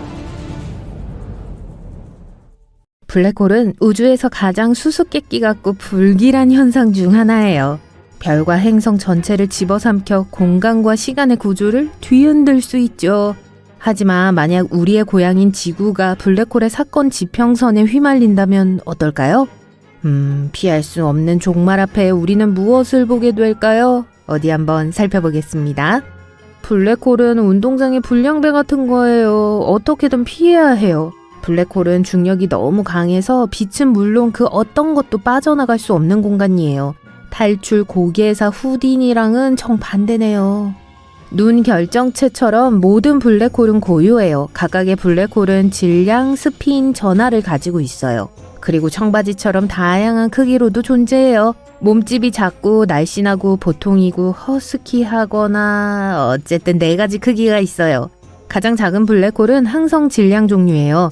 거대한 별이 힘을 다해 스스로 접힐 때 태어나는데 마치 블랙홀 세계의 치아와 같은 존재로 크기는 작지만 사나워요. 배고픈 강아지처럼 주변의 물질을 먹어 치우죠. 그리고 가장 작은 것조차도 우리 태양보다 3배나 더 거대해요. 다음은 이 우주 가족의 중간 자식들인 중간 질량 블랙홀입니다. 중질량 블랙홀은 너무 커서 붕괴된 별에서 탄생할 수 없어요. 과학자들은 여러 개의 블랙홀이 하나로 합쳐질 때 생성될 수 있다고 믿죠. 은하를 지배할 수는 없지만 적어도 주변 별을 삼킬 수는 있어요. 블랙홀에게는 좋은 일이죠. 하지만 누가 은하를 지배할 수 있는지 아세요? 바로 우리 우주의 거대한 괴물 초질량 블랙홀입니다. 초질량 블랙홀은 우리 태양의 수백만 배에서 수십억 배에 이르는 질량을 가진 거대 천체예요. 호스트 은하의 성장과 형성에 결정적인 역할을 하죠. 마지막으로 초대질량 블랙홀이 있어요. 이 블랙홀의 크기와 질량은 상상조차 할 수 없을 정도예요. 이 우주의 무시무시한 공포는 극히 드물지만 우리가 알고 있는 블랙홀은 팩맨처럼 은하 전체를 삼킬 수 있어요. 그렇다면 블랙홀에 너무 가까이 가면 어떻게 될까요? 아니면 마지막 순간에 무엇을 보게 될까요? 라고 묻는다면요? 글쎄요, 먼저 사건의 지평선에 도달해요. 블랙홀의 가장자리를 표시하는 보이지 않은 경계인 돌아올 수 없는 지점과 같은 거예요. 그리고 여기서부터 상황이 정말 이상해지기 시작해요.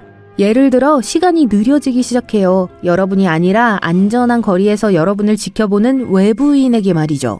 여러분이 블랙홀에 빠지고 있다면 별다른 느낌이 들지 않을 거예요. 하지만 다른 사람이 블랙홀에 빠지는 것을 지켜보고 있다면 마치 정지된 동영상처럼 시간이 느려지다가 결국 멈춰버리는 걸 볼 수 있어요.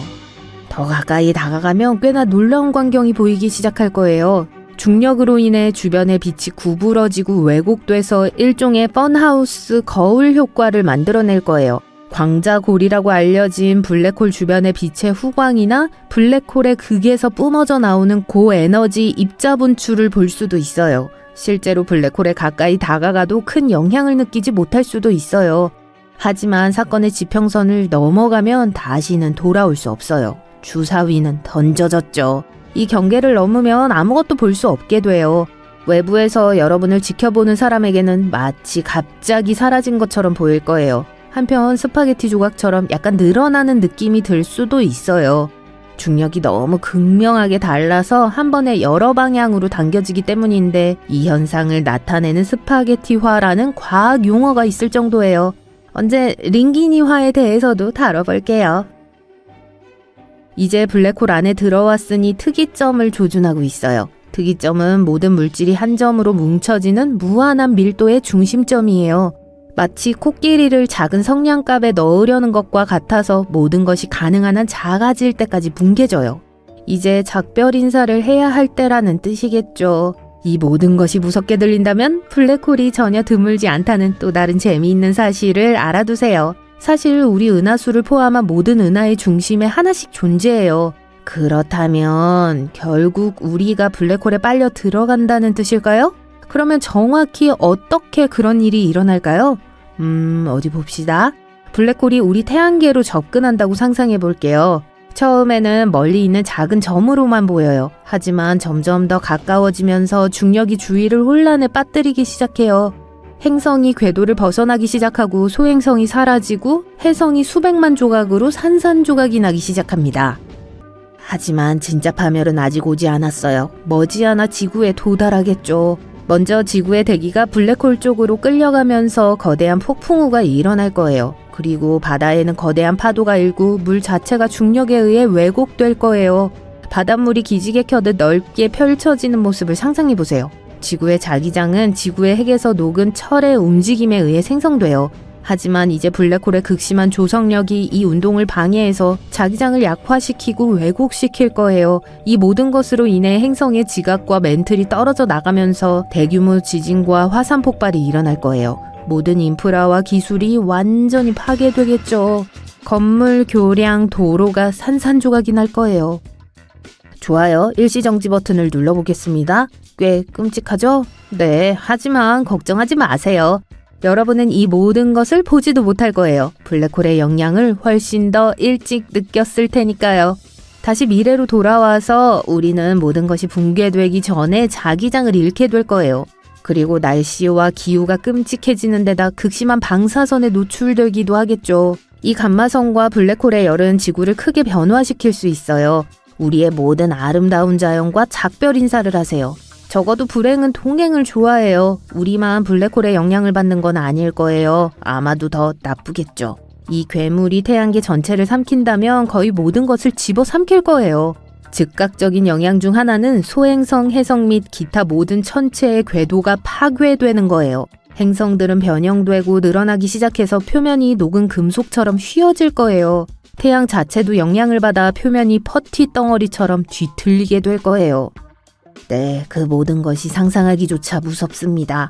하지만 이제 숨을 고르고 긴장을 푸세요. 그런 일은 절대 일어나지 않을 테니까요. 이건 팔극면이잖아요. 기억하시죠? 여러분이 로또에 당첨될 확률보다 지구가 블랙홀에 휩쓸릴 확률이 훨씬 더 적어요. 우리 태양계에서 가장 가까운 블랙홀은 가이아 BH1이라고 불려요. 2022년에 과학자들이 발견한 이 블랙홀은 지구에서 약 1600광년 떨어진 우리 은하계에서 발견됐어요. 가이아 BH1은 우리 태양 질량의 약 10배에 달하는 항성 질량 블랙홀이에요. 그 자체로는 그다지 흥미롭지 않지만 이 블랙홀의 발견은 이 우주 괴물의 행동에 대한 귀중한 통찰력을 제공했어요.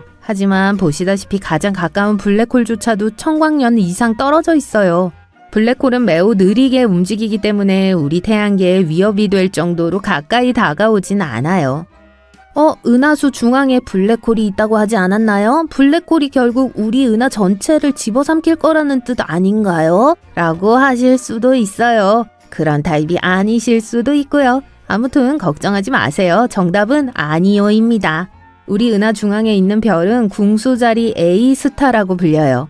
몇 년 전 인터넷을 떠돌던 흐릿한 사진에서 이 블랙홀을 기억하실 거예요. 이 블랙홀은 실제로 매우 거대하며 마치 사랑에 빠진 두 중학생처럼 강한 중력을 가지고 있어요.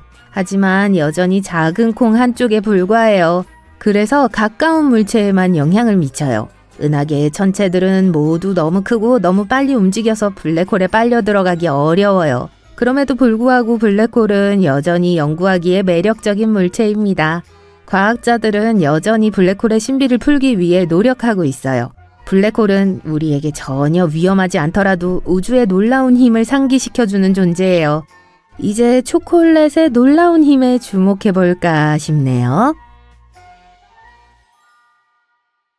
안전벨트 매세요. 우리 우주에서 가장 기이한 장소들을 향해 진로를 잡고 있어요.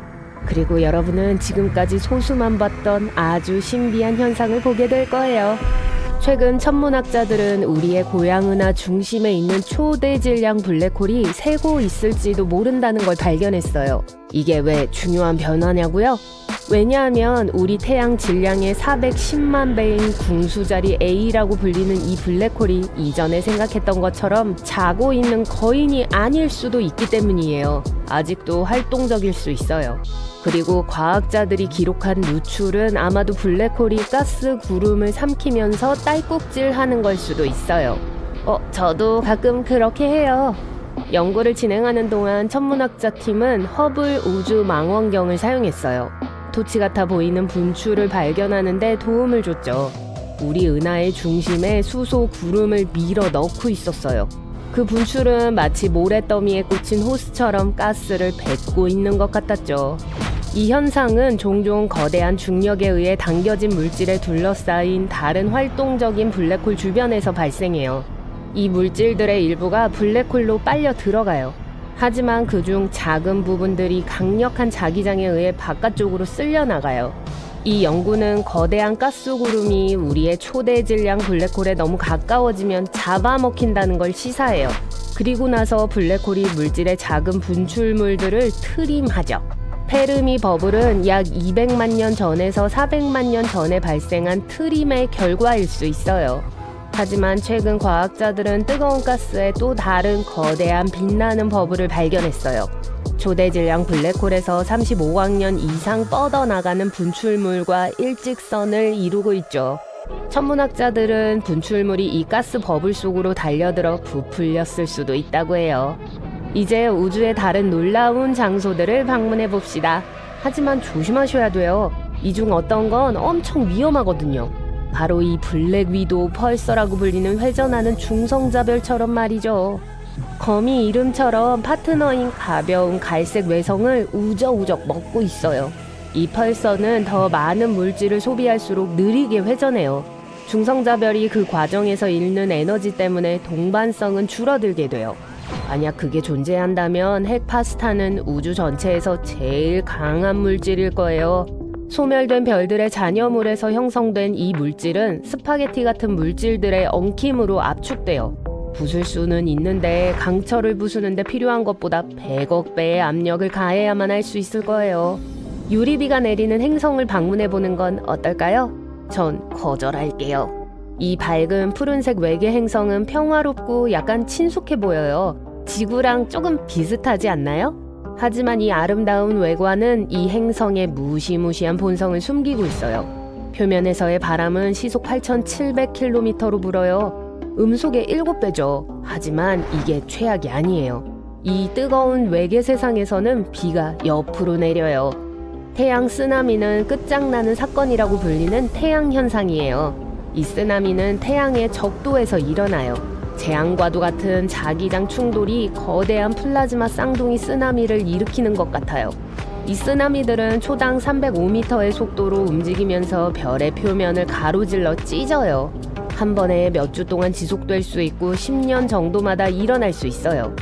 이 우주물체를 보세요. 별명은 전기 히페리온이에요. 이 토성의 위성은 태양계에서 가장 이상하게 생긴 위성 중 하나예요. 하지만 외관만이 이상한 게 아니에요. 수많은 분화구로 구멍이 숭숭 나 있는 부석 같은 이 바위는 정전기를 일으키고 있어요. 그리고 이게 우주로 흘러나가고 있어요.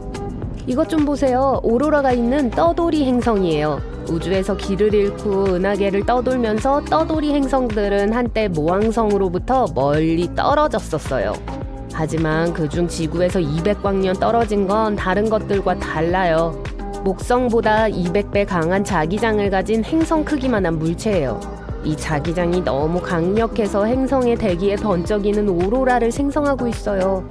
블랙홀에서 멀리 떨어지세요. 제가 경고를 해야 하나요?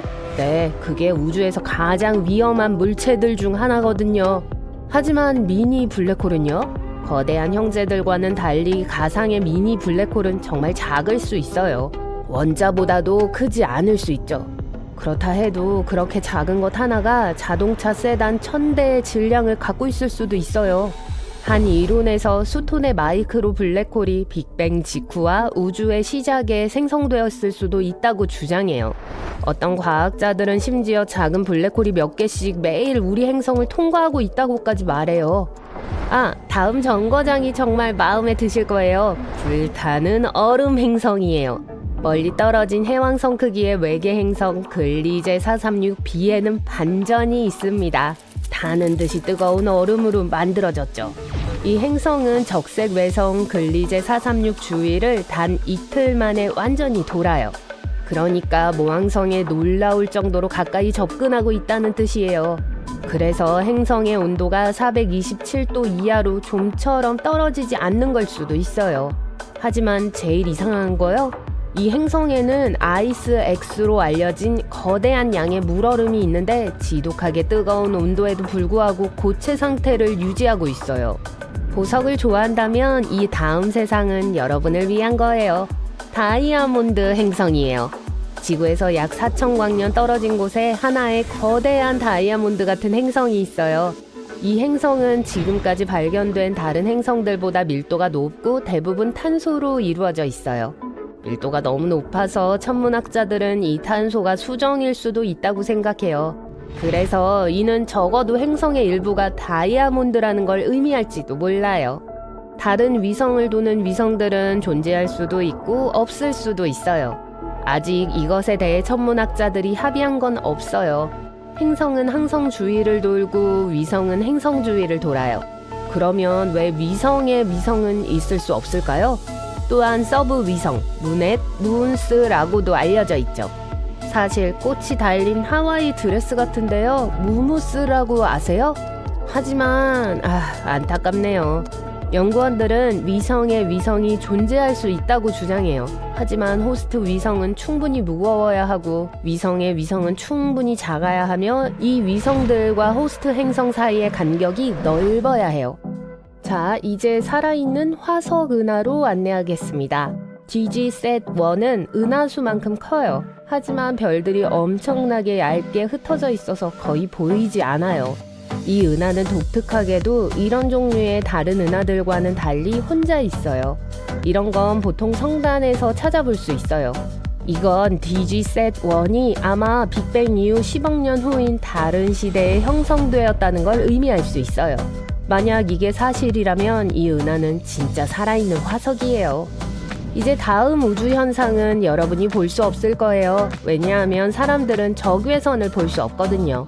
그리고 제가 말하려는 현상은 우주에서 나오는 적외선이에요. 중성자별은 거대한 별들이 초밀도로 압축된 붕괴된 핵이에요. 보통 엑스레이나 전파를 방출해요. 하지만 2018년 천문학자들이 이상한 적외선 흐름을 발견했어요. 우리 행성에서 800광년 떨어진 중성자별에서 오는 것 같았죠. 이 신호는 아마도 별을 둘러싸고 있는 먼지 원반에 의해 생성되었을 거예요. 하지만 이 이론은 아직 증명된 건 아닙니다. 해왕성의 궤도 뒤에는 거대한 얼음 물체로 가득 찬 신비한 카이퍼대가 있어요. 이 우주 형성물에 대해 제일 신기한 것은 과학자들이 이 움직임 패턴을 설명하는데 실패했다는 겁니다. 그들이 가진 유일한 설명은 해왕성이 우리에게서 거대한 행성을 숨기고 있다는 거예요. 이 가상의 행성은 이미 플래닛 9이라는 이름을 갖고 있고 우리가 해야 할 일은 그것의 존재가 확인될 때까지 기다리는 거예요. 아님 말고요. 우리의 항성을 방문해 봅시다. 하지만 너무 가까이 가지 않도록 조심해야 해요. 왜냐하면 태양의 대기가 태양의 표면보다 뜨겁거든요. 표면의 온도가 5500도에 달하는 동안 대기 상층부는 수백만 도까지 가열돼요. 과학자들은 태양에서 일어나는 엄청난 열 폭발이 이 독특한 현상과 관련이 있을지도 모른다고 생각하고 있어요. 이 우주 물체도 방문할 가치가 있어요. 카이퍼대에서 공전하고 있는 외행성 하우메아는 이상한 길쭉한 모양을 하고 있고 2개의 위성을 갖고 있어요. 이 행성의 하루는 4시간 동안 지속되고 우리 태양계에서 제일 빠르게 회전하는 큰 물체예요. 하지만 하우메라의 가장 신비로운 점은 이 행성 주변을 도는 폭 64km의 얇은 고리가 있다는 거예요.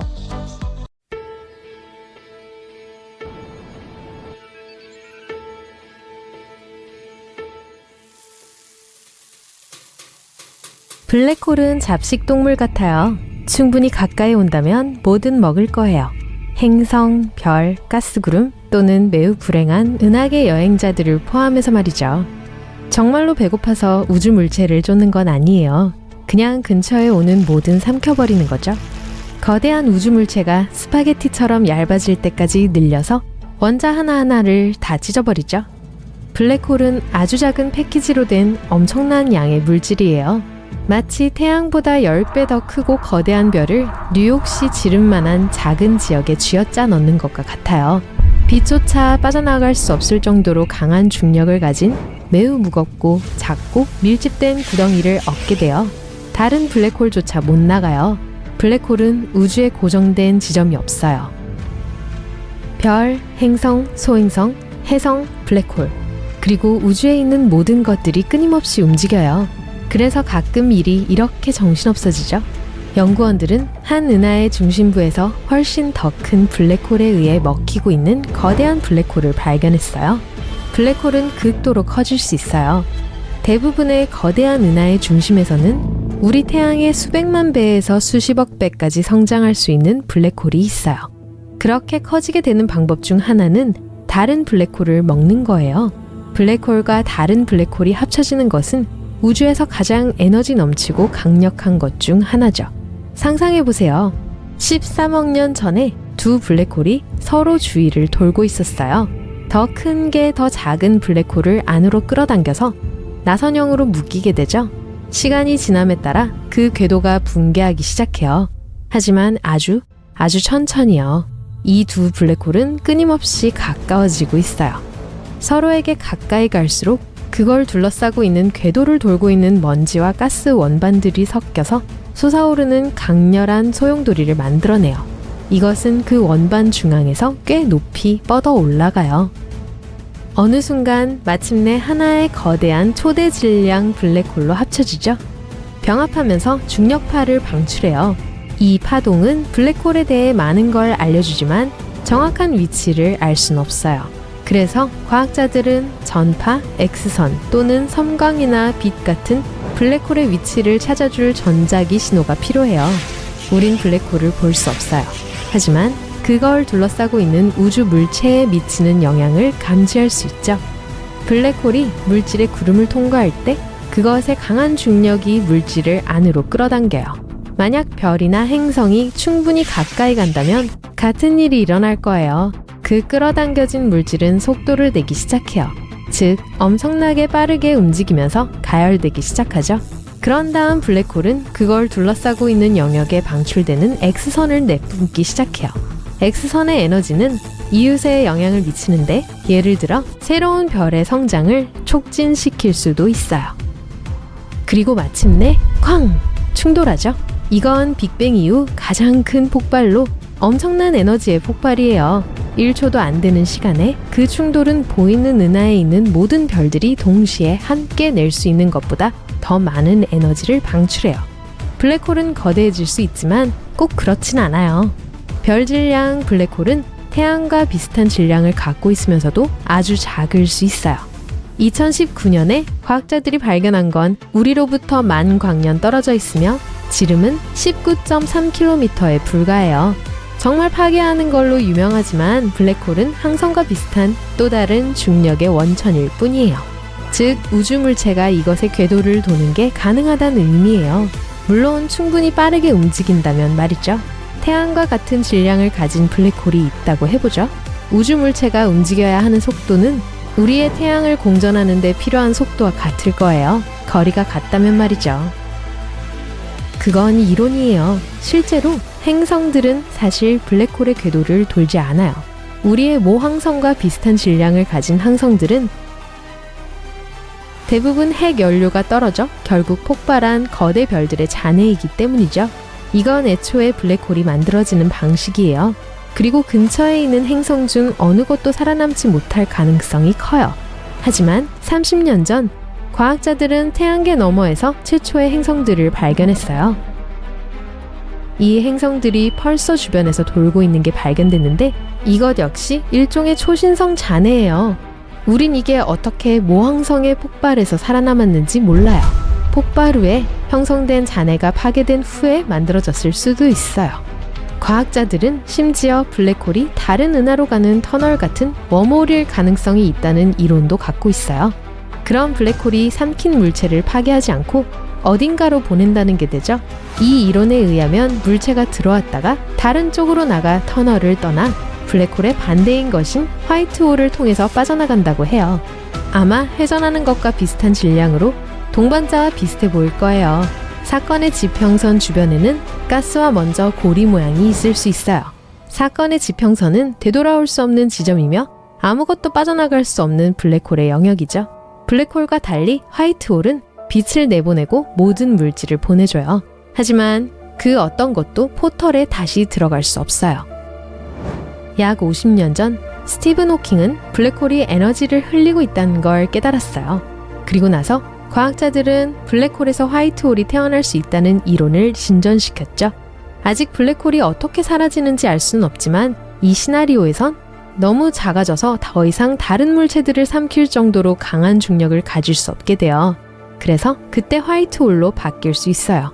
이런 홀은 머리카락처럼 정말 가벼운 것과 질량이 비슷할 수 있어요. 블랙홀 조상처럼 그렇게 극적이진 않을 테지만 내부에 여전히 미스터리를 숨기고 있을 거예요. 이전에 삼켰던 모든 우주물체에 대한 정보를 말이죠. 결국 그 정보를 뱉어내고 엄청 커져서 우주를 지배하게 될 거예요. 블랙홀과 물질을 안으로 빨아들이는 등 모든 것이 반대인 화이트홀의 행동은 우주가 팽창하고 새로운 물체가 형성되는 빅뱅의 폭발과 비교될 수 있어요. 하지만 이런 일이 일어나도 지금으로부터 수조년 후에나 가능하게 될 거예요. 그리고 한 가지 문제는 우주 어딘가에 큰 화이트홀이 생겼다 해도 아마 오래 있지 못할 거예요. 방출되는 물체들은 궤도의 물질과 충돌할 거고 그럼 전체 시스템이 붕괴되어 다시 또 블랙홀로 변하게 되죠. 왜냐하면 이게 초신성 폭발 후에 형성되기도 하거든요. 별, 소행성, 해성, 은하, 그리고 행성. 우리가 볼 수 있는 그 우주의 모든 것들은 우주의 5%를 차지해요. 약 25%는 암흑물질로서 사실 우린 볼 수 없는 신비한 물질이에요. 하지만 우주 만물이 이 중력 선율에 따라 움직이기 때문에 거기에 있다고 추정하죠. 이 암흑물질은 거미줄 같아요. 꽤 빠르게 움직이는 모든 은하들을 함께 잡아주죠. 이것의 악한 쌍둥이는 반물질이라고 불려요. 반물질 입자는 물질의 반대 버전과 같아요. 질량은 같지만 전하량이 반대죠. 둘이 충돌하면 반물질이 보통 물질을 쓸어버리고 그 결과 순수한 에너지만 남게 돼요. 암흑물질은 아마도 우주를 예전보다 훨씬 더 빠르게 팽창시킬 거예요. 최근의 이론에 따르면 이게 공룡을 멸종시킨 거대한 소행성 충돌의 원인일 수도 있다고 해요. 우주에는 중심이 없지만 은하는 있죠. 지구는 2억 5천만 년에 한 번씩 우리 은하 중심을 돌아요. 이 궤도는 간단하진 않지만 대략 예측할 수는 있어요. 6천만 년에 한 번, 우린 은하원반이라고 알려진 우리 은하의 밀집 지역을 통과해요. 동시에 우리 약 6,600만 년 전 공룡을 멸종시킨 소행성을 포함해 우리 행성의 역사에 몇몇 혹독한 대멸종을 추적해 볼 수 있어요. 뉴욕대의 람피노 교수는 암흑물질은 우리가 은하원반에 들어갈 때마다 근처의 우주물체들을 지구의 경로로 던질 수 있는 중력을 갖고 있다고 제시하고 있어요. 그건 보통 우리에게서 멀리 떨어져 있던 몇몇 소행성과 해성들이 우리 행성을 향해 내던져질 수 있다는 뜻이에요. 적어도 우리가 아는 한 우주에서 가장 큰 건 헤라클레스 북쪽 왕관자리 장성이에요. 이건 중력에 함께 묶여진 지름이 100억 광년인 은하단이에요. 가장 큰 타원형 은하는 IC1101이며 지름이 400만 광년이에요. 우리가 지금까지 발견한 가장 작은 은하의 지름은 220 광년이 조금 넘어요. 꽤 희미한데 별이 1000개밖에 없어요. 비교하자면 우리 은하에는 1억 개의 별이 있고 은하수를 공전하고 있어요.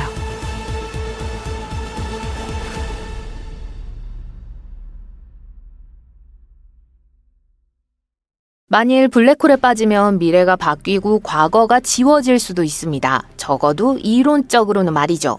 우리가 살고 있는 현실 세계부터 살펴볼게요. 여기 지구에서는 과거가 미래를 결정할 수 있어요. 하지만 지구가 아닌 끝없는 우주 어딘가에서 UC 버클리의 한 수학자가 발견한 것 같은 특정 유형의 블랙홀을 우연히 발견했다고 상상해보세요.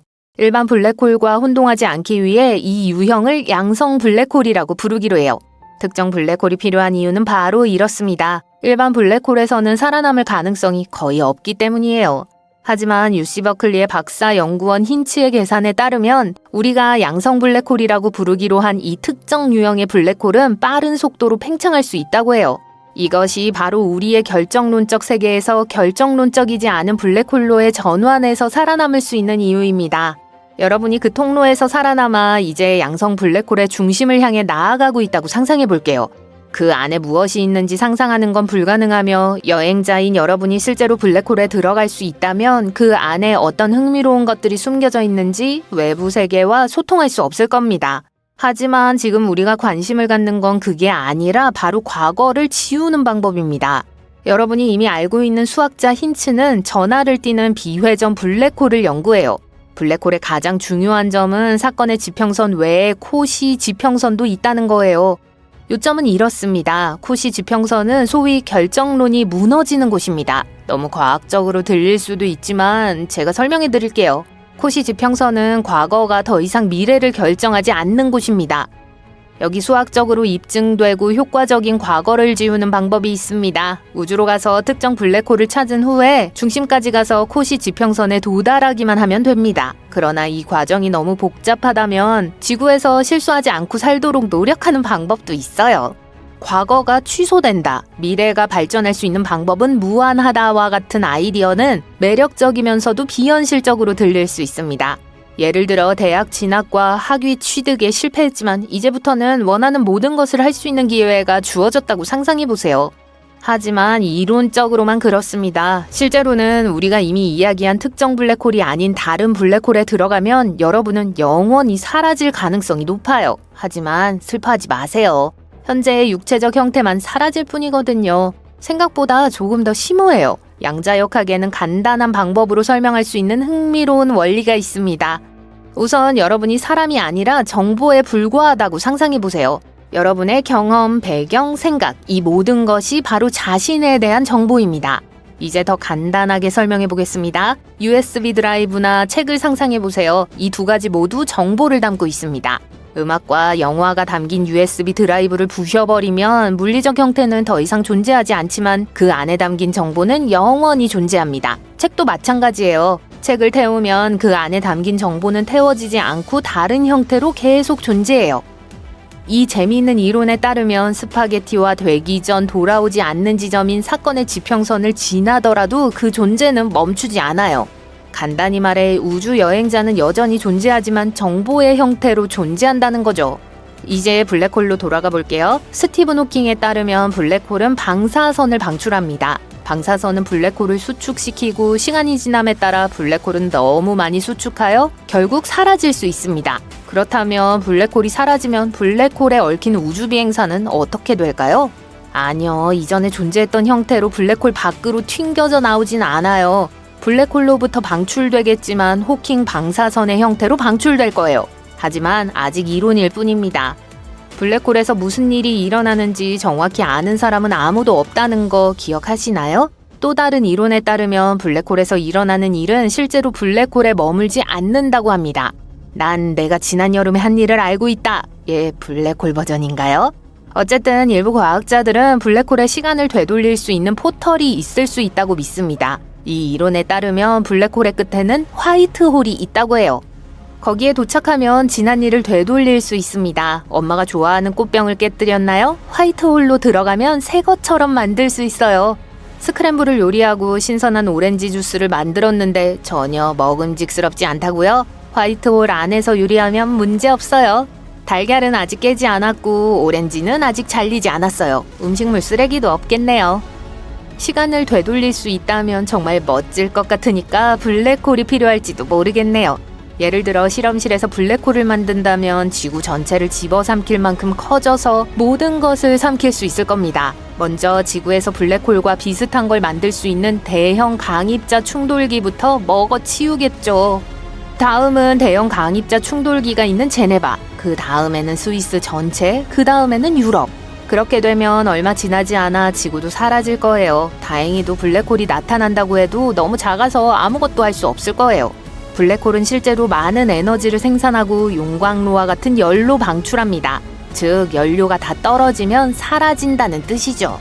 안정적인 미세 블랙홀이 만들어지더라도 너무 느리게 성장해서 아무 일도 일어나지 않을 거예요.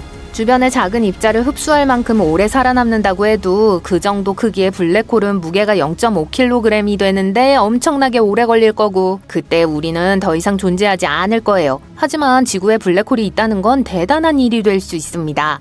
상대적으로 작은 블랙홀이라도 인류가 사용하기 충분한 에너지를 방출할 수 있기 때문이에요. 음식 얘기를 해볼게요. 스파게티와를 잊지 마세요. 개념은 아주 간단합니다. 중력에 관한 거예요. 껌을 가지고 놀고 있다고 상상해보세요. 힘을 주면 껌을 쉽게 늘려서 길고 얇은 조각을 얻을 수 있습니다. 여러분도 마찬가지로 블랙홀의 힘을 이용하면 마치 껌 조각처럼 늘어날 수 있습니다. 중력은 몸 한쪽을 잡아당겨 몸이 늘어나게 합니다. 지구에도 중력이 있는데 왜 우리는 스파게티가 되지 않을까요? 중력이 너무 약하기 때문이죠. 나비에게 껌을 늘려달라고 하면 나비가 그렇게 할 수 있을까요? 나비의 작은 팔다리는 너무 약해서 불가능할 거예요. 마찬가지예요. 지구는 블랙홀에 비해 너무 약하기 때문입니다. 따라서 키가 2m까지 자랄 수 있을지 궁금하다면 지구에서는 절대 불가능할지 모르지만 블랙홀에 들어가면 그보다 훨씬 더 커질 수 있어요. 하지만 키다리의 순간은 오래가지 않을 겁니다. 껌을 계속 늘리면 어느 순간에 찢어지고 말 거예요. 스파게티와 때문에 여러분에게도 똑같은 일이 벌어질 거예요.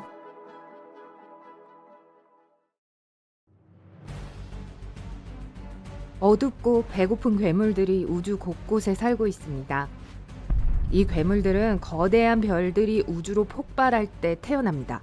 지구만큼 무거운 블랙홀도 겨우 탁구공 크기입니다. 표면은 없지만 중력이 너무 강해서 빛조차도 빠져나갈 수 없어요. 블랙홀은 또한 막과 같은 물리적 경계도 없습니다. 사상의 지평선이 일종의 경계라고 할 수 있는데 일단 지나면 다시는 빠져나올 수 없는 문턱이죠. 별에게 있어서 블랙홀과 만난다는 것은 화려한 빛의 쇼와 함께 파괴된다는 의미입니다. 천문학자들이 알고 있는 한 오직 단 하나의 별만이 태양 40만 개의 질량의 블랙홀과의 만남에서 살아남았습니다. 그 사건은 지구에서 약 2억 5천만 광년 떨어진 은하에서 발생했습니다. 매우 강력한 장비를 갖춘 천문학자들이 9시간마다 우주에서 폭발적으로 치솟는 X선을 발견했어요. 과학자들은 그것이 우주의 심연에 갇힌 별이 보내는 구조 요청 신호가 틀림없다고 생각했습니다. 이 별은 새로운 친구를 처음 만났을 때 평범한 붉은 거성이었어요. 둘이 서로에게 너무 가까이 다가갔을 때 배고픈 우주 괴물은 유혹을 참지 못하고 친구를 삼켜버렸습니다. 별의 바깥 수소층을 다 해치웠을 때 남은 것은 별의 핵뿐이었어요. 결국 그 불쌍한 별은 백색 외성으로 변했습니다. 하지만 어떤 이유에선지 이 거대한 우주 괴물은 식사를 끝내지 않고 대신 별을 궤도 속에 가두었습니다. 그 이후로 이제 백색 외성이 되어버린 별은 9시간에 걸친 궤도를 왕복하고 있어요. 블랙홀에서 충분히 멀리 떨어져 있기 때문에 그 안으로 빠지거나 빨려 들어가지는 않습니다. 별의 여정은 순조롭게 진행되지 않고 있습니다. 중력 때문에 궤도 경로는 끊임없이 회전합니다. 이틀 후 궤도는 스피로그래프 패턴과 비슷합니다. 블랙홀이 계속해서 별을 조금씩 삼키면서 별이 계속해서 질량을 잃고 크기가 커지고 있어요. 그 궤도는 점점 더 원형이 되어가고 있습니다. 과학자들은 언젠가 그 별이 못된 친구로부터 벗어날 것이고 1조 년 안에 목성만한 행성으로 변할 수 있을 것이라고 믿고 있습니다. 그건 우주가 지금까지 존재한 시간보다 70배 정도 더 긴 시간이니 어쩌면 그런 일은 일어나지 않을지도 몰라요. 우리 은하에만 수억 개의 블랙홀이 있고 은하 밖 우주에는 훨씬 더 많은 블랙홀들이 있습니다. 이들은 다른 별들을 삼키고 다른 은하로 이들을 방출할 수도 있어요. 현존하는 망원경은 그것들을 발견하기에 충분히 강력하지 않을 겁니다. 우리 은하를 포함한 대부분의 은하의 중심에는 초거대 질량 블랙홀이 있습니다. 그것은 태양보다 수십억 배 더 무거울 수 있어요. 다른 블랙홀은 질량이 태양의 3배에 불과합니다. 지구에서 가장 가까운 블랙홀은 청광년 떨어진 곳에서 발견되었습니다. 우주에서는 바로 옆 동네나 마찬가지죠. 이것은 맨눈으로도 관찰할 수 있는 항성 시스템 안에 있습니다. 과학자들은 하나의 별이 이상한 행동을 하는 것을 보다가 이 블랙홀을 발견했어요. 미친 듯이 회전하는 거대한 것이었습니다. 과학자들은 이것이 강력한 중력을 가진 동반자가 있을 것이라고 추측했어요. 지금까지 천문학자들이 발견한 가장 배고픈 블랙홀의 무게는 태양 340억 개에 달하며 우리 은하 중심에 있는 블랙홀의 무게보다 약 8,000배 더 큽니다. 매일 태양 하나에 해당하는 별을 먹어치웁니다. 때때로 블랙홀은 심지어 너무 가까이 있는 다른 블랙홀을 집어삼키기도 합니다. 우주선을 타고 블랙홀이 없는 안전한 은하로 탈출하기 전에 여기 좋은 소식이 있습니다. 비록 이들이 초거대 질량이기는 하지만 지구를 삼킬 수 있을 만큼 반경이 크지는 않아요. 그리고 아무리 배고픈 블랙홀이라도 멀리서 지켜보는 것은 안전합니다. 우주가 존재해온 시간에 100억 배가 지나도 블랙홀이 태양보다 지구에 더 가까이 다가오는 일은 없을 거예요. 매우 가능성이 낮은 시나리오지만 블랙홀이 해왕성 옆을 지나칠 경우 지구 궤도에 영향을 미칠 수 있습니다. 그건 좋은 일이 아니에요. 이론적으로 무엇이든 블랙홀로 변할 수 있습니다. 블랙홀과 태양 사이의 유일한 차이점은 그 중심부를 이루고 있는 물질입니다. 거대한 우주 괴물들의 밀도는 엄청나게 높습니다. 실제로 블랙홀이 생겨나는 방법은 딱 한 가지인데요. 태양 질량의 20배에서 30배인 초거대 별이 중력에 의해 붕괴해야 합니다. 그래서 태양은 결코 블랙홀이 될 수 없습니다. 하지만 만약 그런 일이 일어났다 하더라도 태양이 질량을 그대로 유지한다면 여전히 같은 중력을 가지게 될 거예요. 그러면 지구는 여전히 태양 주위를 돌게 되고 끌어당겨지지 않을 것입니다. 그리고 궤도에 그대로 남아있을 거예요. 유일한 큰 문제는 햇빛의 부족일 거예요. 사실 태양은 그런 변신을 할 만큼 충분히 거대하지 않아서 결국 백색 외성이 될 겁니다. 블랙홀은 은하 전체를 절대 한 번에 먹어치우지 못할 거예요. 우리 은하에는 약 4천억 개의 별이 있습니다. 형성되는 모든 별의 약 0.1%만이 블랙홀이 될 것입니다. 은하 한가운데 있는 항상 배고픈 초거대 질량 괴물은 상당한 중력 도달 거리를 가지고 있습니다. 하지만 그것만으로는 충분하지 않을 거예요. 이미 가까이에 있던 대부분의 별들을 삼켜버렸어요. 벌써 몇백만 개의 태양 무게가 나가기 때문에 태양과 같은 별들을 계속 먹어치운다고 해도 훨씬 더 크게 자랄 수 없습니다. 은하는 계속해서 서로 부딪힐 거고 블랙홀은 계속해서 성장하고 합쳐질 거예요. 하지만 우주는 이미 거대하고 계속 팽창하고 있기 때문에 이러한 충돌과 합병은 영원히 지속되지 않을 것입니다. 블랙홀은 떠돌이별처럼 이 거대한 공간을 여행할 거예요. 은하계의 변두리에 있는 암흑물질을 먹을 수도 없을 겁니다. 결국 모든 블랙홀은 사라지겠지만 이건 지금으로부터 멀고 먼 미래의 일입니다. 만약 여러분이 우주 탐험가가 되어 블랙홀을 만날 수 있을 만큼 멀리 여행하게 되고 그 중 하나에 빠진다고 해도 삶이 즉시 끝나버리지는 않을 거예요. 대신에 상황은 훨씬 더 복잡해질 겁니다. 여러분이 공간과 시간을 인식하는 방식이 바뀌게 되고 현실은 둘로 갈라질 거예요. 그 중 한 곳에서는 여러분이 더 이상 존재하지 않을 겁니다. 다른 한 곳에서는 여러분이 살아남아 무사히 블랙홀 안으로 들어갈 거예요. 블랙홀 안으로 더 깊숙이 들어가면 공간이 점점 더 구부러지는 것을 보게 될 겁니다. 블랙홀의 중심에서 그것은 무한히 구부러집니다. 이것을 특이점이라고 합니다. 공간과 시간의 관념에 기초한 물리법칙은 여기서는 통하지 않아요. 태양보다 수백만 배나 더 큰 거대한 블랙홀에서는 모든 것이 완벽하고 순조롭게 진행될 거고 여러분은 중력을 느끼지 않으면서 자유낙하를 계속하게 될 수 있어요. 특이점에 도달할 때까지 완전한 공허 속에서 계속 떨어질 수 있습니다. 반대 방향으로 움직일 가능성은 없을 거예요. 그 안에서 공간과 시간은 역할이 바뀝니다. 지구상에서 시간은 여러분을 끊임없이 앞으로 끌어당깁니다. 비유하자면 말이에요. 블랙홀 안에서는 이런 당김이 상당히 물리적일 거예요. 작은 블랙홀에서 중력의 힘은 머리 쪽보다 발 쪽에 더 강합니다. 그래서 스파게티화를 겪게 되는 거예요. 이것은 블랙홀의 엄청난 중력 때문에 여러분이 스파게티처럼 수평으로 압축되고 수직으로 늘어나는 과정을 과학자들이 일컫는 용어입니다. 스파게티 얘기가 나와서 말인데 왜 하필 이런 효과를 면발에 비유하는 걸까요? 왜냐하면 일단 사상의 지평선을 지나게 되면 여러분은 스파게티화가 되고 혼자라면 많이 외로워질 테니까요. 와, 저 지금 배고파요. 한편 만약 동료 우주 여행객이 있는데 어떤 이유로 블랙홀 안으로 들어가지 않았다면 그 친구의 입장에선 모든 것이 다르게 보일 거예요. 여러분이 늘어나고 더 커지는 걸 보게 될 거예요. 마치 거대한 확대경을 통해 보는 것처럼요. 블랙홀의 가장자리에 가까워질수록 여러분이 더 느리게 움직이는 것처럼 보일 겁니다. 그러고 나서 여러분은 얼어붙고 불길에 휩싸이게 될 거예요. 다른 두 곳에 동시에 존재할 수 있지만 여전히 여러분은 하나뿐일 거예요. 이런 방식으로 블랙홀은 어떤 것도 진짜가 아니라는 것을 우리에게 가르칩니다. 현실은 사람마다 다를 수 있어요. 어떤 과학자들은 우리 모두가 거대한 블랙홀 안에 살고 있다고 믿습니다.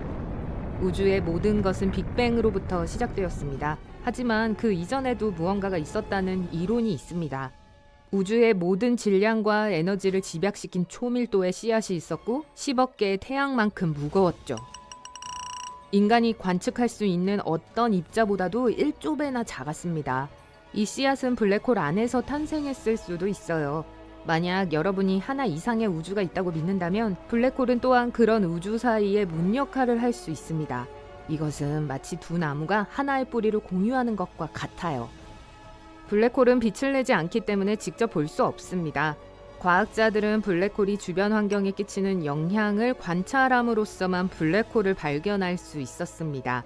전 세계에 200명 이상의 과학자들이 함께 연구했을 때 그 기묘한 우주 현상의 사진을 최초로 찍을 수 있었어요. 그들이 사용한 장비를 모두 합치면 지구 크기의 망원경이 될 것입니다.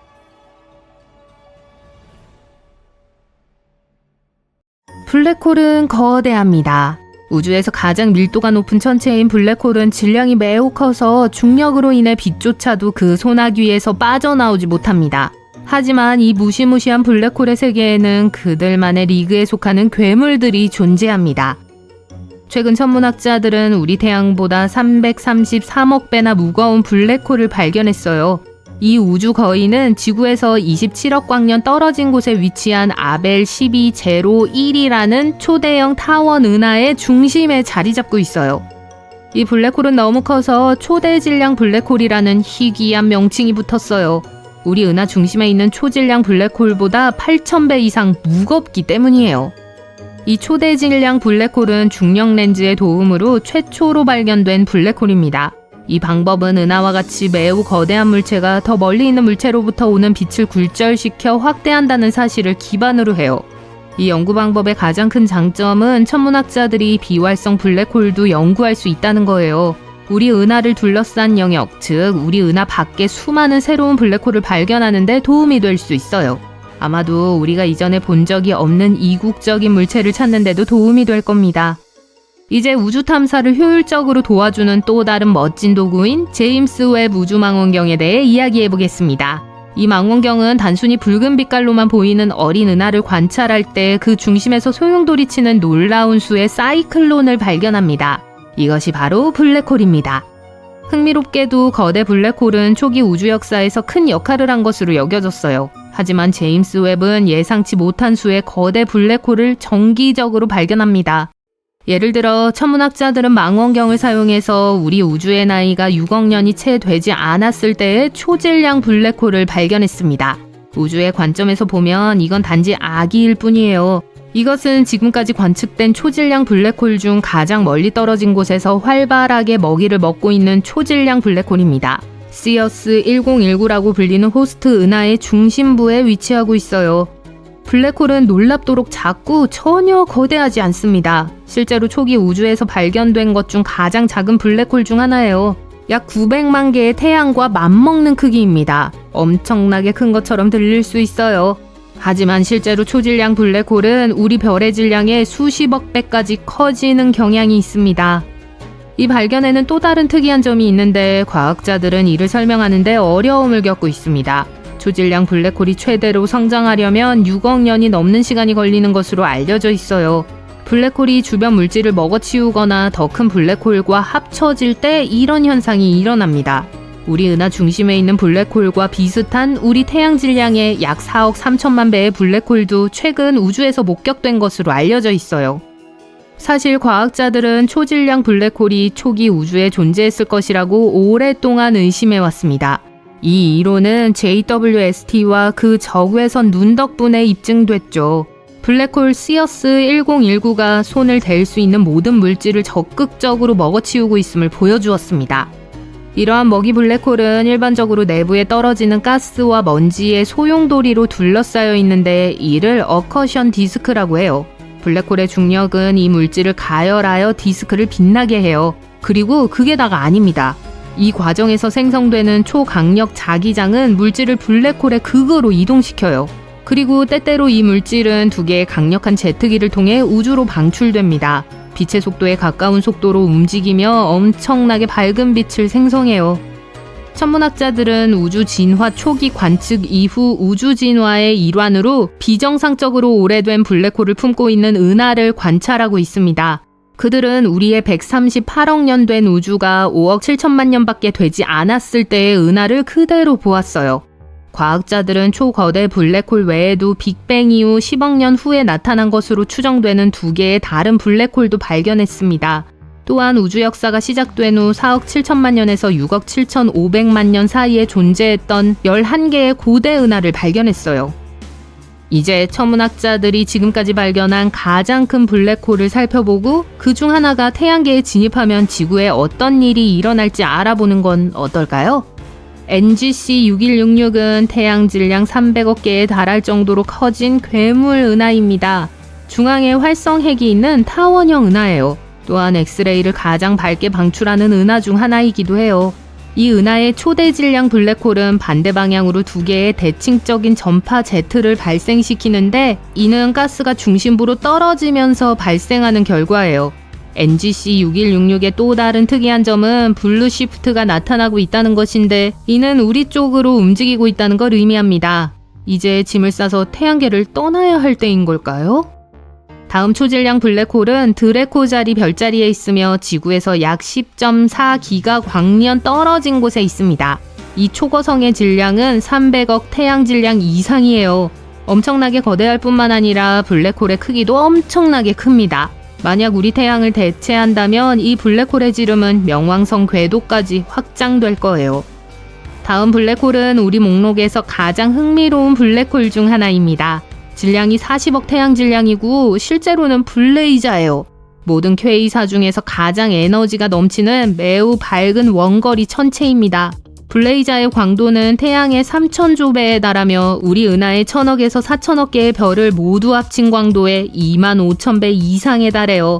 하지만 이 퀘이사까지의 거리가 약 12억 광년이나 되기 때문에 우리는 직접 볼 수 없습니다. 그래도 우리는 퀘이사의 중앙 블랙홀이 매년 약 4,000 태양 질량이라는 엄청난 양의 물질을 소비한다는 걸 알고 있습니다. IC1101은 초거대 타원 은하로 지금까지 알려진 은하 중 가장 거대한 은하입니다. 이 은하는 타원형이기 때문에 가스로 가득 차 있지 않아요. 그렇기 때문에 그 지역의 별 형성이 매우 낮습니다. 이 은하 중심에 있는 블랙홀은 태양 질량 400억에서 1000억 질량 범위에 있으며 선명한 전파 신호를 방출합니다. 천문학자들이 상상할 수 없을 정도로 커진 중력 우주의 경이로움을 발견했어요. 지금 말하는 블랙홀은 무려 6660억 태양 질량에 달하는 톤 618 블랙홀입니다.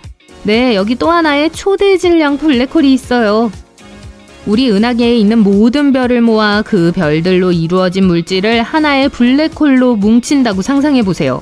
그래도 여전히 톤 618 블랙홀을 만들기에는 충분하지 않을 겁니다. 이 괴물 같은 블랙홀이 태양을 대체한다면 그 반경은 해왕성 궤도의 40배가 넘을 거예요. 블랙홀은 엄청나게 밀도가 높다는 걸 알고 계실 텐데요. 그렇다고 해서 블랙홀이 은하계를 돌아다니며 마주치는 모든 것을 먹어치우는 우주 포식자라는 의미는 아니에요. 예를 들어 톤 618 은하에는 여전히 별과 다른 물질로 가득 찬 은하 천체가 내부로 끌려 들어가지 않고 행복하게 궤도를 돌고 있어요. 따라서 블랙홀이 거대한 진공청소기라는 인식은 잘못된 거예요. 실제로 블랙홀을 키우는 건 엄청나게 어렵습니다. 시도해보시면 아실 거예요. 그런데 만약 우리 은하 중심에 있는 것과 같은 초질량 블랙홀이 우리 태양계로 조금 더 가까이 이동한다면 어떻게 될까요? 답은 간단합니다. 우리는 파멸할 거예요. 이 거대한 천체와 지구 사이의 거리는 수십억 년이나 될 수 있지만 지구는 완전히 파괴될 겁니다. 지구는 태양계를 구성하는 다른 천체들과 함께 블랙홀의 궤도에 끌려 들어가 영원히 그 주위를 돌아야 할 운명에 처하게 될 거예요. 하지만 지금은 그런 거대한 블랙홀이 지구에서 멀리 떨어져 있으니까 긴장을 풀고 심호흡하셔도 돼요.